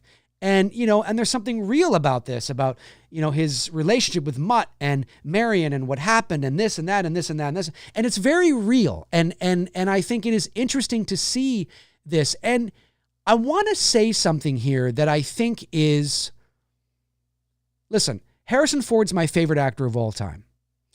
I'm not jumping on any bandwagons. He's been my favorite actor since the early 80s. And so I'm not saying he's the best actor in the world, but he's been my favorite actor. And watching him on the press junket circuit for Indiana Jones and the Dial of Destiny was really interesting. And I don't know if anybody else noticed this. And it also happened when he was at Cannes, when he received that award, the Palme d'Or. I think I'm saying that right. And even in press junkets, and he became emotional. I don't mean like bawling, but when he was talking about the movie, or when he talked about his career, or we talk about certain things, he became emotional. And I'm not kidding. He got choked up at cons. He got choked up sitting in a room talking to a journalist. I've never seen him get choked up as many times. And listen, I watched all of the Harrison Ford interviews. He's my favorite actor. And there were a number of occasions where he was reflecting on his career. They would ask him to reflect on his career and all this kind of stuff. And something tells me, and I'm purely speculating here, but something tells me that Harrison Ford may have a very, as often people do when you get to a certain age, he's 80, almost 83, he'll be 83 next month, a very self-aware knowledge of his own mortality at his age and how lucky he's been in his life, and that the journey is almost over, and that his best years are behind him, and how thankful and moved he is to have had the career he's had, to have the life he's had, that people still care. I'm not saying that's why he was getting emotional. Maybe it's me projecting, but it feels like that. I've never seen him he wasn't getting emotional talking about Kingdom of the Crystal Skull or any other, like there's something about this stage of his life. There's something about this stage of his life. Brandon even said, definitely noticed it. It seemed like the first time that he acknowledged and appreciated his own legacy. I think he's feeling his mortality. I think so too. And if Kingdom of the Crystals, if Dial of Destiny had anything that was maybe, that you could point at and go, is that it is a more somber film.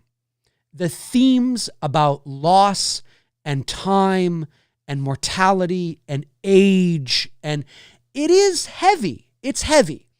And, people like to go to Indiana Jones movies and feel joy and feel, not that you can't have, things happen that are like, oh no, but there's joy. There's a sense of joy, and there's a sense of, and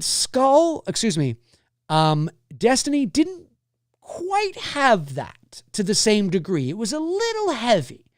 And so if there's anything that maybe you could go, yeah, I could see why maybe people aren't walking out of the theater going, ba-da-da-da, da-da-da, da-da-da-da-da-da-da. Yeah, it doesn't really make you leave the theater going, I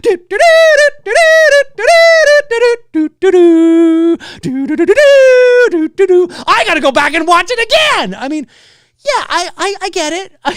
It's a little heavy. It's a little heavy. And so, but it's not a bad movie. And when you watch it within its context of this is where this guy is now. And you know what? When you get to us, I truly think it almost is a reflection on maybe how Harrison Ford is feeling in his own life. Now, obviously, him and Callista Flockhart are still together, so it's not like he's actually lost a son to death or lost a wife to whatever, but he's using how he's feeling, I think, about, he's probably lost friends. I mean, when you get to 80 years old, you're going to lose friends. I remember Dick Van Dyke, who is turning 100 years old this year, he's turning 100. He was asked, what's the hardest thing about living to 100? And you would have thought he would have said, arthritis, age, I can't run anymore, I can't dance anymore. He said, no. He said, the hardest thing is losing everybody I love.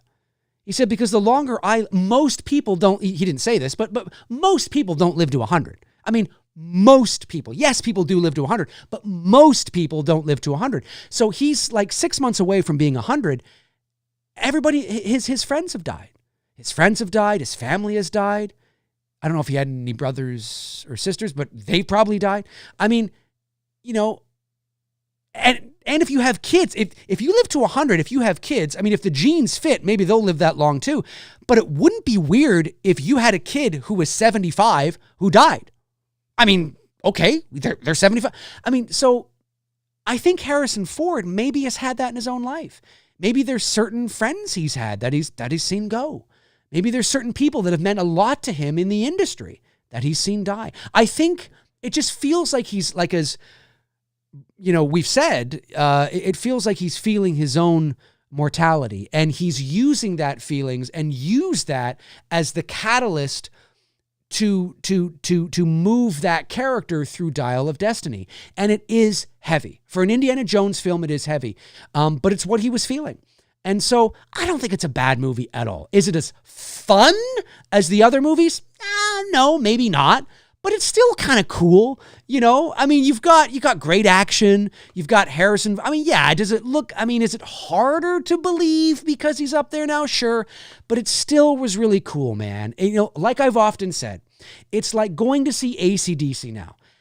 Brian Johnson is like 75 years old. Okay? you go watch AC/DC today, not knowing in your mind they ain't going to be back in black. Okay? It's not going to be, hell's back. I mean, he's not going to be ripping it out like he did when he was 30 because he's 75. So you go knowing that this is a legacy, legendary, band, and this is a sort of swan songy kind of, like, you go because they're legendary.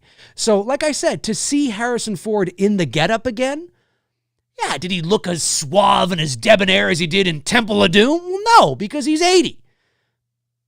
But that's not why you're there. You're there to go, there he is. Ah, there he is. That's Indiana Jones. There he is, you know. And so, like, you know, I liked it. I did. I didn't love it. It's not my favorite, but it's nowhere near as bad as people would make you. It's the worst piece of shit of all. Like, shut up. Get out of here. I can't take you seriously. Tom Hungarian sends in $5. Says, do you know how blessed you are having a legit nice hairline, Dave? It's hard for us going bald. Well, you know what? There's probably a lot of people that think I am bald. I am not bald. I actually do have a full head of hair. If I do go bald, though, well, I mean, I don't know. I'm just going based on my dad. My dad started to go bald back here. And so if I do go bald, it'll probably be back here a little bit, maybe. I've always had thinner hair back here anyway, so maybe it's going to happen. But there's photos of me. I think there's photos of me online with hair, I think. I don't know. Is there one I can bring up? Is there a photo of me online with a head of hair? Google's, for whatever reason, being a dink. Why? Okay, fine. Be a dink, Google. Oh, wait. No, we're losing everything here. Oh. I've lost internet. Are we still there? It looks like I've lost.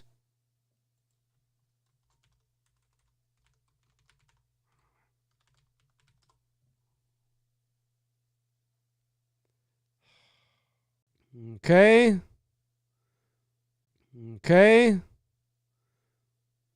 I don't know. Are we still there? Am I live? I don't know. Are we still there? Am I live? Live? I'm not sure what happened there. I'm not sure what happened there. Am I, ladies and gentlemen? Okay, I think I'm back. We'll see how well this does. I don't know how well this is going to do, but we'll see, folks. We will see. Am I back? Am I live? Am I back? I think I'm back. I think I am. Okay. Wait. There we go. I am back, ladies and gentlemen. We'll see. Now that the entire room has left. Yeah. Well, there you have it. The entire room has left. That's what happens. But I think I'm here. You're back. Audio keeps cutting out every few seconds. Try refreshing your page.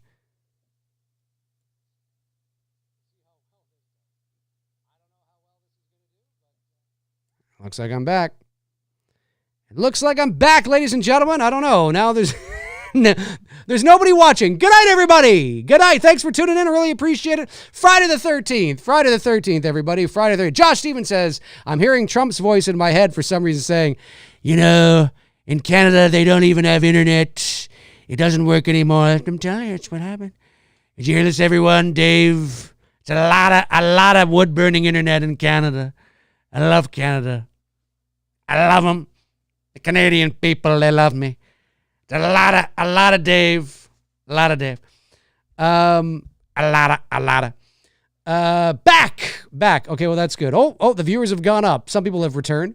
Yeah, anyways, Dial of Destiny and all that was, yeah, I agree. But I think that's it. It's fine. It's fine. It's not the best, but it's, it could have been worse. But yeah, could it have used maybe a little more of injection of some joy? Maybe it was a little too heavy. But yeah, he got very emotional. It's fascinating. Oh man, that's going to be a crushing blow. When news comes down that Harrison Ford has died, it's going to be like, that's going to be a tough one. That's going to be a tough one for me. That's going to be tough. That's going to be a tough one.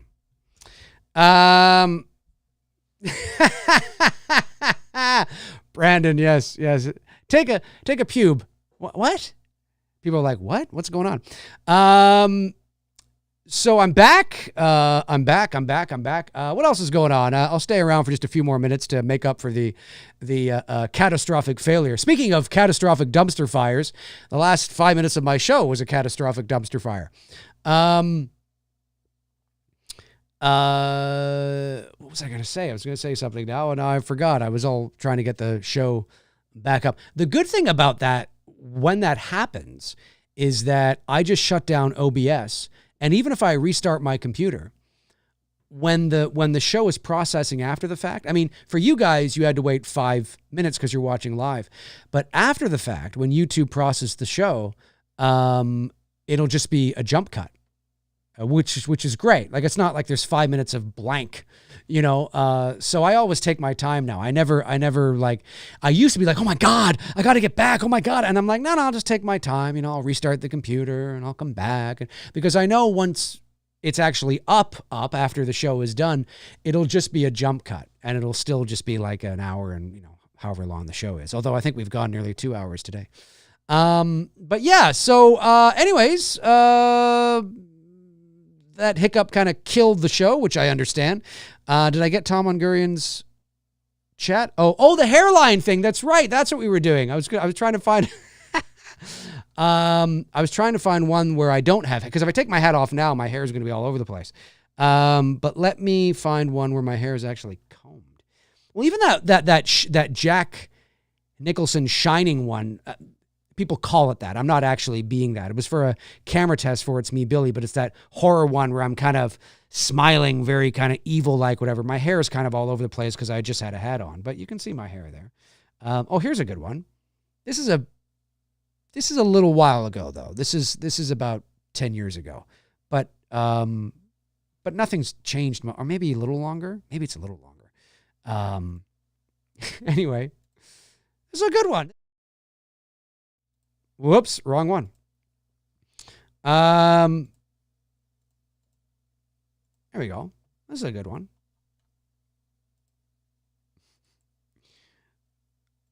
There you go. There I am. Look at that sexy man.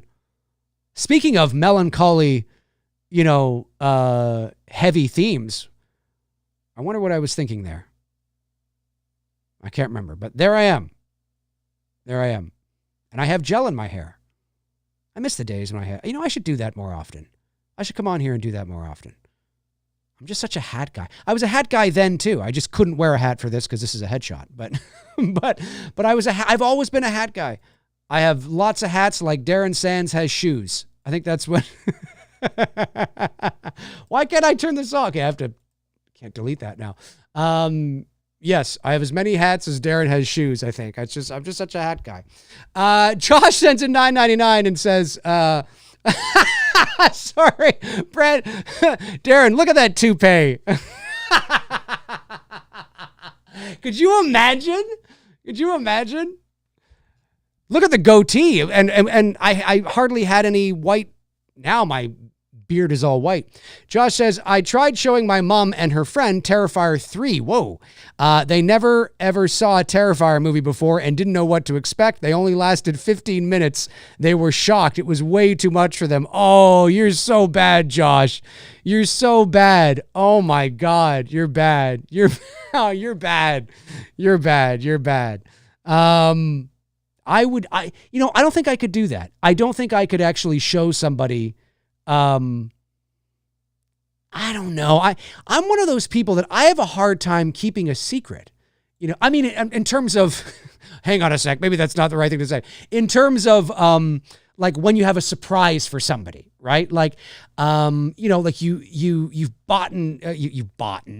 purchased a gift, for your significant other or your best friend or something. And you know they're going to love it. And I do keep the surprise, but there's been times where I've been in, you know, relationships in the past where I'm like, oh my God, they're good. And I'm just like, do you want to open it now? Like, I'm always like, you want to, cause I love giving people something that I know they're just going to be absolutely in love with. You know what I mean? It's the thing they've always wanted, or it's the shirt that they've been dying to have, or the movie they thought they couldn't, oh my God, where did you get this? I searched everywhere. Like, I love doing that. I love seeing you know what I mean? It just brings me such joy. And I sincerely mean that. I've always been like that. And so I always, like, what I get, I'm always like, and then people are like, you got a secret, don't you? Or you've got a gift for me, don't you? It's always that, oh God, I always love that. When it comes to like industry secrets, oh yeah, I'm like I'm a vault. I'm a vault. I have no issues keeping those types of secrets. But yeah, if it's a surprise for a friend or something, I'm always like, oh God, I just want to tell you now. Oh my God, I got to wait till your birthday, and your birthday's in 6 months. Yeah, it's great. Great fun though. Great fun. Look at that toupee. Plugs, Darren. Plugs. Or spray. Spray. It's spray. Brandon says, that's the Chili Palmer look at me gaze. The Chili Palmer look? The Chili Palmer look at me gaze. Oh, is it? Okay. All right. I don't know. Damn, I'm jealous of that hairline. Yeah, but hey, like I said, the older I get, I'm 46 now.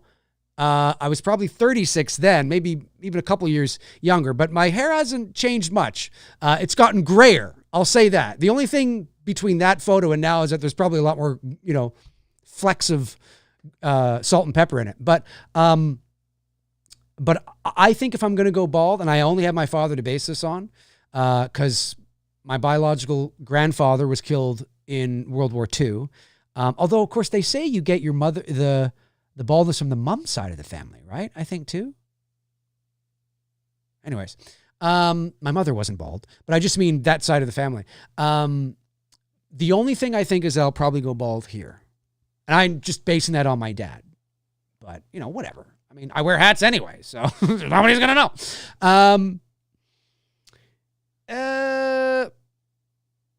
What is it? We're back up to, well, there's a few people still watching. We'll go another 5 minutes. I'll tell you that. We'll go another 5 minutes, and then we'll call it. Chili Palmer is from Get Shorty. Oh, okay. I know the movie. I haven't seen it, though.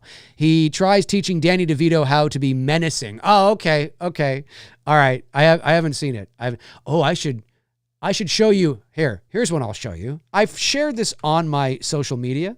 Now, this is from 2006. This is when I was working out a lot. I was 27. I was working out with weights a lot because I used to work out with weights in high school and college. And hang on a sec here.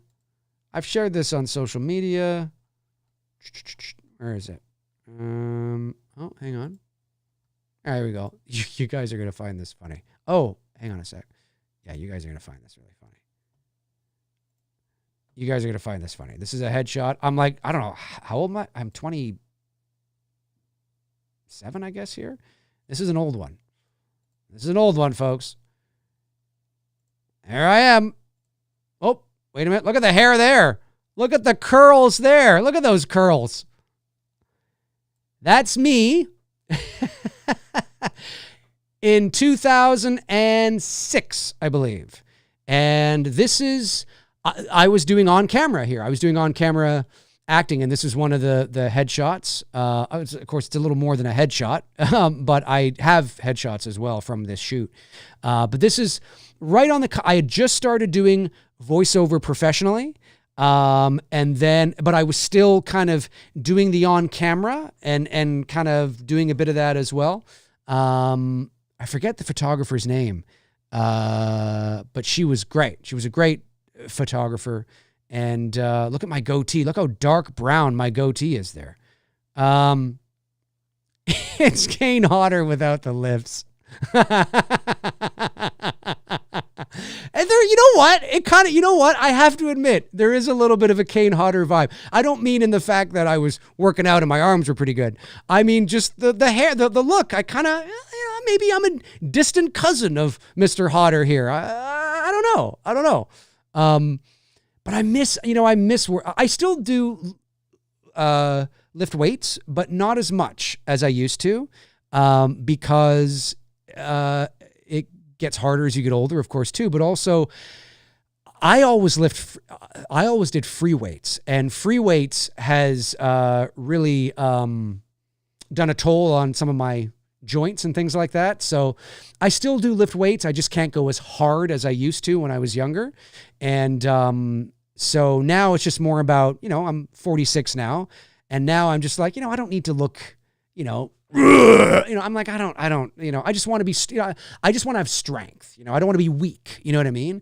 And so now it's just kind of maintenance and kind of just, feeling good and, keeping healthy and, slim and all that kind of stuff. But back then I was like, I was working out like, it was like Monday, Tuesday, Wednesday off, Thursday, Friday, Saturday off, then Sunday, Monday, I was into it. I was really into it. It was a lot of fun. I really enjoyed it. But yeah. That's funny. Those headshots are so funny. But a young Kane Hodder without the lifts. Yeah, that's right. Oh man, he's got lift. I don't want to get off on that again, but you see, and I don't mean any. I respect Kane Hodder. I haven't met him, but he by all accounts, he's a wonderful guy. He's one of the most iconic Jasons of all time. His story is amazing. I just think it's funny that people actually think he's 6'3" because he's not. He's not. The next time you meet Kane Hodder, just take a look at his feet. There's photos online where he's got heels like this. And I get it. He wants to, there's nothing wrong with that. He's Jason. He's got a, I don't know what he is in real life. Maybe 5'11", maybe, something like that. Cause I've known people that have met him. And they're like, yeah, he's not actually 6'3". He might be 6'3" when you meet him because he's wearing heels, but because you look at him compared to some of the women too in the films he's in, and he's not that much taller than some of those women. And he might even be in lifts there, but 6'3", he's 3'6". No, he's not 3. I would say, look, if I had to guess, I would say, listen, I'll tell you this. He's taller than me. Okay. I'm not a tall guy. I'm 5'8". 5'8" is not tall. I mean, it's not tiny, but it's not tall. I'm not going to stand out in a crowd, right? I'm just going to look like a normal kind of, I'm not tall. And I guarantee you he's a lot taller than me. So there's that. You know what I mean? There's that. He's probably 5'11", 6 foot. I would say, yeah, I could see that. 5'11", 6 foot. I could believe that. But when you're Jason, you want to always give that, especially since there's been so many other Jasons that have been much bigger, you know what I mean? Like Derek Mears and CJ Graham and Ted White and Richard Brooker. I mean, they've all, I think Kane Hodder is the shortest of the Jasons, I think. Kurtzinger as well. He was gigantic. I think that's his last name, right? All the Jasons have been big. And so I get it, especially when you want to do a photo shoot of all the Jasons. You kind of want to, you want to be able to, compete, I get it. I don't fault them for that. It's a character. It's a fictional character. You want to appear larger than life. But I don't think he's actually 6'3". And some people have said, no, dude, he's 6'4". I'm like, he's not. He's not actually 6'4". Anyway. But Kane Hodder is one awesome dude. He's one awesome dude. 100%. I've seen how gracious he is with the fans. I haven't met him, but I've seen him at his table, and he's always talking and yapping and taking photos. And I hear he's just a really, really spectacular guy. And that's all that matters in the end. That's all that fucking matters. And yeah. Tom says he was in a bad mood when I met him, unfortunately, but I wasn't mad because it is what it is. I'm 5'11". He was as tall as me in our pick. Our faces are right next to each other. Okay, well, there you go. So maybe he's shorter than that. Maybe he's a bit shorter. And people do shrink with age, mind you. And I know he's been through a lot too as a stuntman. So maybe he was 5'11". Now maybe he's 5'9" or 5'10", and he puts on the shoes or something. I don't know. I'm not sure. But yeah. CJ Graham is a big boy. Yeah, he is. He's a big dude. He's legit a big dude. And Ted White was 6'5", legit 6'5" in bare feet. You know what I mean? And Richard Brooker, I think, was 6'3". Derek Mears is 6'7". Kurtzinger is 6'6", 6'7", 6'5", somewhere in there.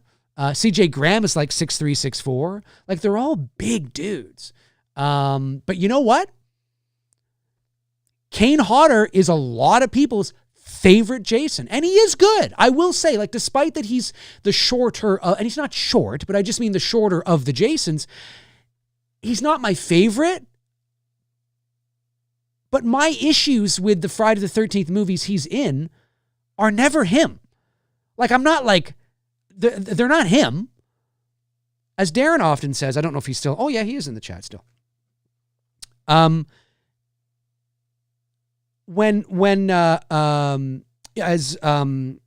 Darren often says, he says he was perhaps the right Jason in just the wrong movies. And there's a good argument to be made for that. Because he is, like, you know, he's apparently one of the first to show, like, you know, the breathing or something like that. He was intense. And, you know, he was jacked. He was very wide. He was a jacked dude. He was a big dude. Like, he was, you know, he had a lot of muscle. So, yeah, my issues with the New Blood, Manhattan, and Goes to Hell have absolutely, unequivocally nothing to do with Kane Hodder. I don't have any issues with Kane Hodder. It's just the stories and what they decided to do with them. And it's just like, yeah, fuck. Like, imagine Kane Hodder in the final chapter. Not that Ted White isn't amazing. We love Ted White. He's amazing and amazing and amazing. And yes, of course. But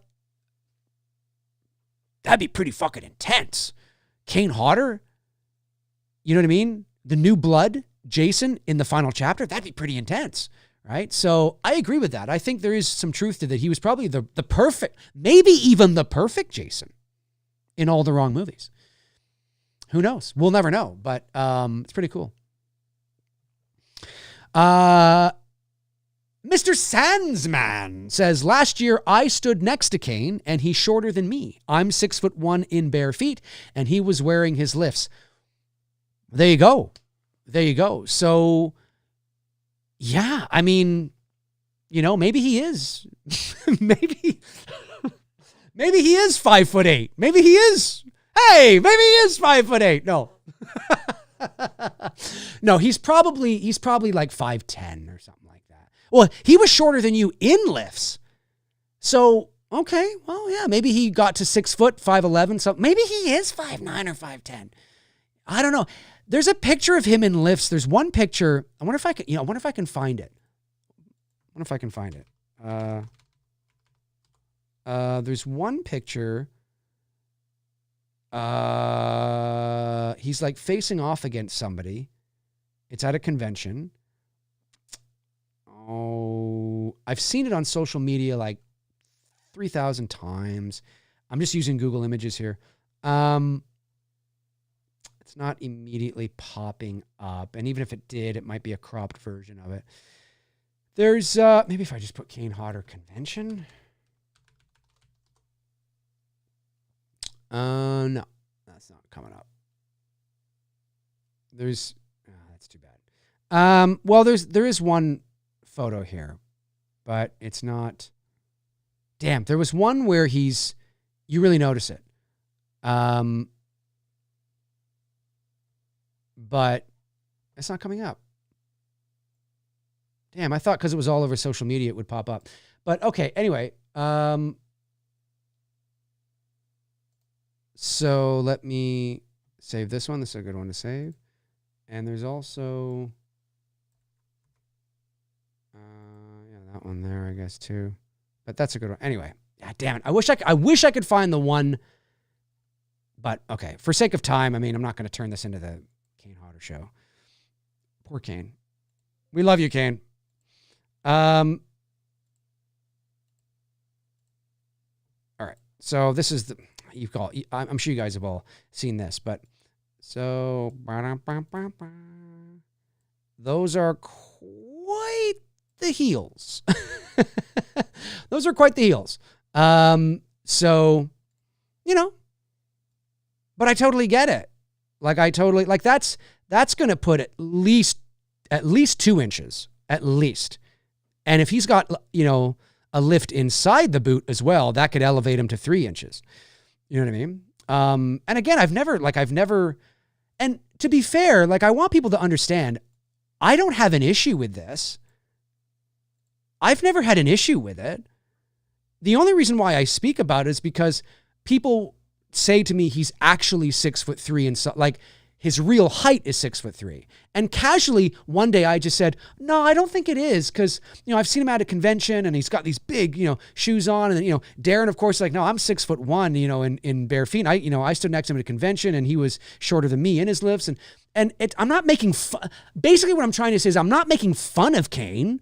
I'm just saying to people who actually think he's 6'3", I'm like, no, I don't think he actually is. He's probably like 5'10", 5'11", something like that. But I think some people have a hard time. I think there's two reasons why some people don't want to admit maybe that's true. Is number one, it kind of ruins the illusion, right? You're like, no, he's a larger than life character, and I've always seen him as this big, and no, I don't want to. And it's like, yeah, but he's also, he's an actor. And you don't want the illusion to be broken, right? You know what I mean? Like, oh, I don't want, no, he's not really, he's only 5'10". No, really. And also the fact that there's another point I was going to make. But I think that's sort of the main point, right? Is that you don't want the illusion. So they're like, no, he's really 6'3". And it's like, nah, he's not. I guarantee you he's not, and that's it. I'm not making fun of the guy. Listen, if I wanted to dress up as Michael Myers, okay, I'm 5'8". Now, Nick Castle was 5'10". Dick Warlock was 5'9". But if I wanted to go to a convention and dress up as Michael Myers, I would probably seek out some boots with some lifts so I could take myself from 5'8" to 5'10". You know what I mean? Like, I'm not knocking the guy. He wants to present the image that he's, you know what I mean? I get it. I totally get it. I'm not making fun of him. I'm just correcting those who think and then now I've been, you're making fun of him. I'm 5'8". Why the hell would I be making fun of Kane Hodder? I'm 5'8". Okay, like what? No, I'm just simply saying he's not actually 6'3". But anyway, I digress. Josh McKenna, $1.99. Thank you, Josh. Says he wasn't a very good swimmer. That's true. I always hear that. I always think she does say it like that. He wasn't a very good swimmer. That's the way it is. Jeff R says, I met him. I'm 6'2" and he's taller than me.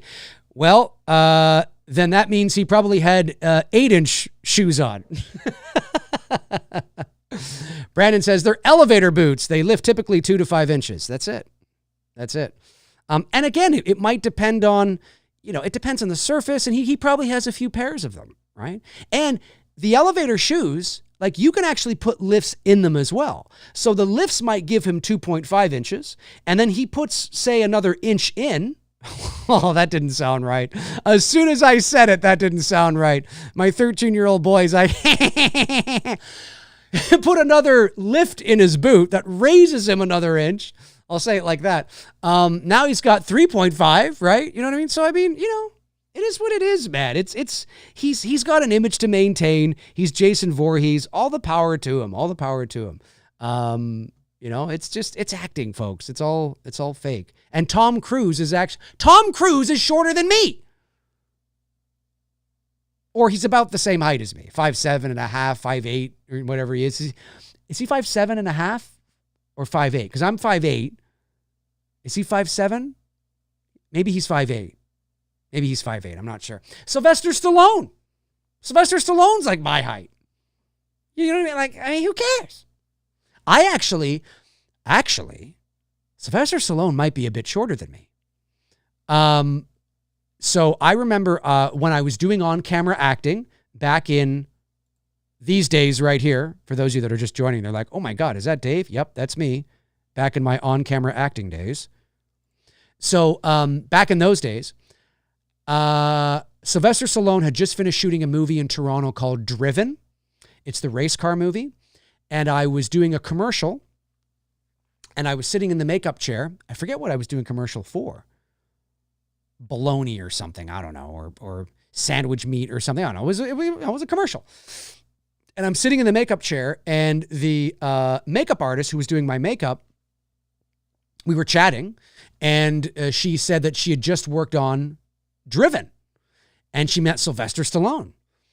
And I was like, oh, that's so cool. This is like 2001, 2002. And I was like, maybe 2001 or two. Yeah, like I had just started. So it was before these days. Like this headshot is 2006. So it was before those days, but it was in and around that time. Anyway, so I was like, oh, that's so cool. I was like, what was he like? And she was like, oh, he was really nice. And, and he's Sylvester Stallone. And then I stood up. She was done. And I stood up to fix my outfit or something. And my outfit, whatever I was wearing for the ad. And she looked at me and she's, putting away stuff. And she goes, he's shorter than you. And I was like, now I'd always known he was shorter. Like he wasn't Arnie. You know what I mean? But I was like, no, like I'm not a tall guy. Right. So I was like, no. And she's like, yes. And I'm like, no, come on. And I'm like, well, she just finished working on Driven with him. So obviously she's going to know. Right. And she saw me and I was like, no. And I was like, how tall is he? And so she came up to me and she's like, like this or whatever. I was like, no, I'd be looking like a little bit. No. And it's still hard for me to believe. It's still, because I'm not tall, and it's still hard for me to believe, but that's the magic of movies, right? And also he was jacked. He was not jacked, but I mean, he was muscular, very defined, more defined than I was. Like I was muscular, for sure. Like back in, these days I had muscle for sure. And I had a bit of a six pack and everything, but I wasn't like Sylvester Stallone in Rocky IV. I wasn't like dehydrating myself and only eating tuna for like 6 weeks. You know what I mean? Like I still had, I still had some fat on me. You know what I mean? I wasn't like Stallone, in what's the, I guess it's Rocky IV when he, comes out and he's like, it's like, that's ridiculous. But I think because he had that persona, he has this larger than life sort of thing, right? And she was like, nope. And she would know. Like she just came from the set, not that day, but I mean like, that month or something. And I was like, wow. I was like, and she's like, how tall are you? And I was like, I'm 5'8". She's like, well, he's probably like 5'6.5", 5'7". I'm like, no, 5'7", no. I was like, no. And she's like, I'm telling you. I'm like, no. So it was really funny. I was like, wow. I was like, holy shit. And Tom Cruise is the same thing. Tom Cruise is like I thought he was 5'7", 5'7.5" or something like that. He might be, or maybe he's 5'8", maybe he's my height or whatever. But yeah, no, I don't come from a tall family. My dad was 5'8", my mom was 5 foot. So, everybody's very short in my family. But hey, it is what it is. It is what it is. My voice more than makes up for it. Womp womp. Josh sends another super chat. Thanks, Josh. 9.99 says, was Stallone in a porn movie in the 70s? I heard that, but it sounds like fake news. It's weird to think Stallone in that type of film. Stallone doesn't do that type of movies. He was. It was called, there you go. Darren's got it. It was called Italian Stallion. It was a softcore porn. It wasn't like, it wasn't the porn you see on Pornhub. You know what I'm talking about. No, it was more, I believe it was more soft. And I think that's where he got his name, the Italian Stallion. He was like the voyeur person. He was like watching from a window or something. I can't remember, but yeah. Oh yeah. It was in and around the time. I don't know if it was before he did the Lords of Flatbush or after, but, yeah, no, he was. And, yeah, it's so funny what people will do. And, I mean, yeah, like you just have to, and Tom Cruise wears lifts as well. Like when you see him on the red carpet and you look at his shoes, they look like they have, like they're a little chunky. Because, he wants people to think that he's, and Stallone, he does the same thing too. Stallone says he's 5'10". That's what he says he is. Yeah, he probably is in his shoes. In his lifts, like when he goes to red carpets or premieres or you see, yeah, he probably is 5'10". If I were to walk up to Sly on the street, if I saw him out on the street in West Hollywood, yeah, he probably would be taller than me. because he's probably got those shoes on. But if he invited me over to his house and he just had a shower and he walked out in his towel, speaking of Italian stallion, no, he might be a bit shorter than me. It's wild. It's crazy stuff. Well, Spielberg, the same thing. I think he's like 5'8", 5'7". George Lucas, I think, is like 5'9". Mark Hamill, I think, is like 5'9". I'm in good company. Not everybody's, giants like Mr. Sandsman. Let me see here.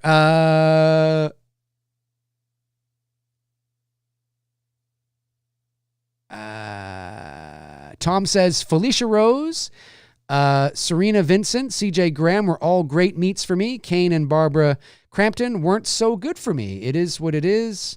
Oh, that's too bad. Well, you know what? I mean, who knows? I mean, maybe he was having a bad day, or maybe he, I don't know. I mean, we're all human, right? Maybe, I don't know, but that's too bad. Because you always hope for a good experience. I do hear that Danielle Harris is a sweetheart. I do hear that she's very nice. Yeah, she goes to a lot of those things. All right. Well, let me see. I've been on longer than I thought I was going to, but that's all right. It's Friday. I don't have anywhere to go.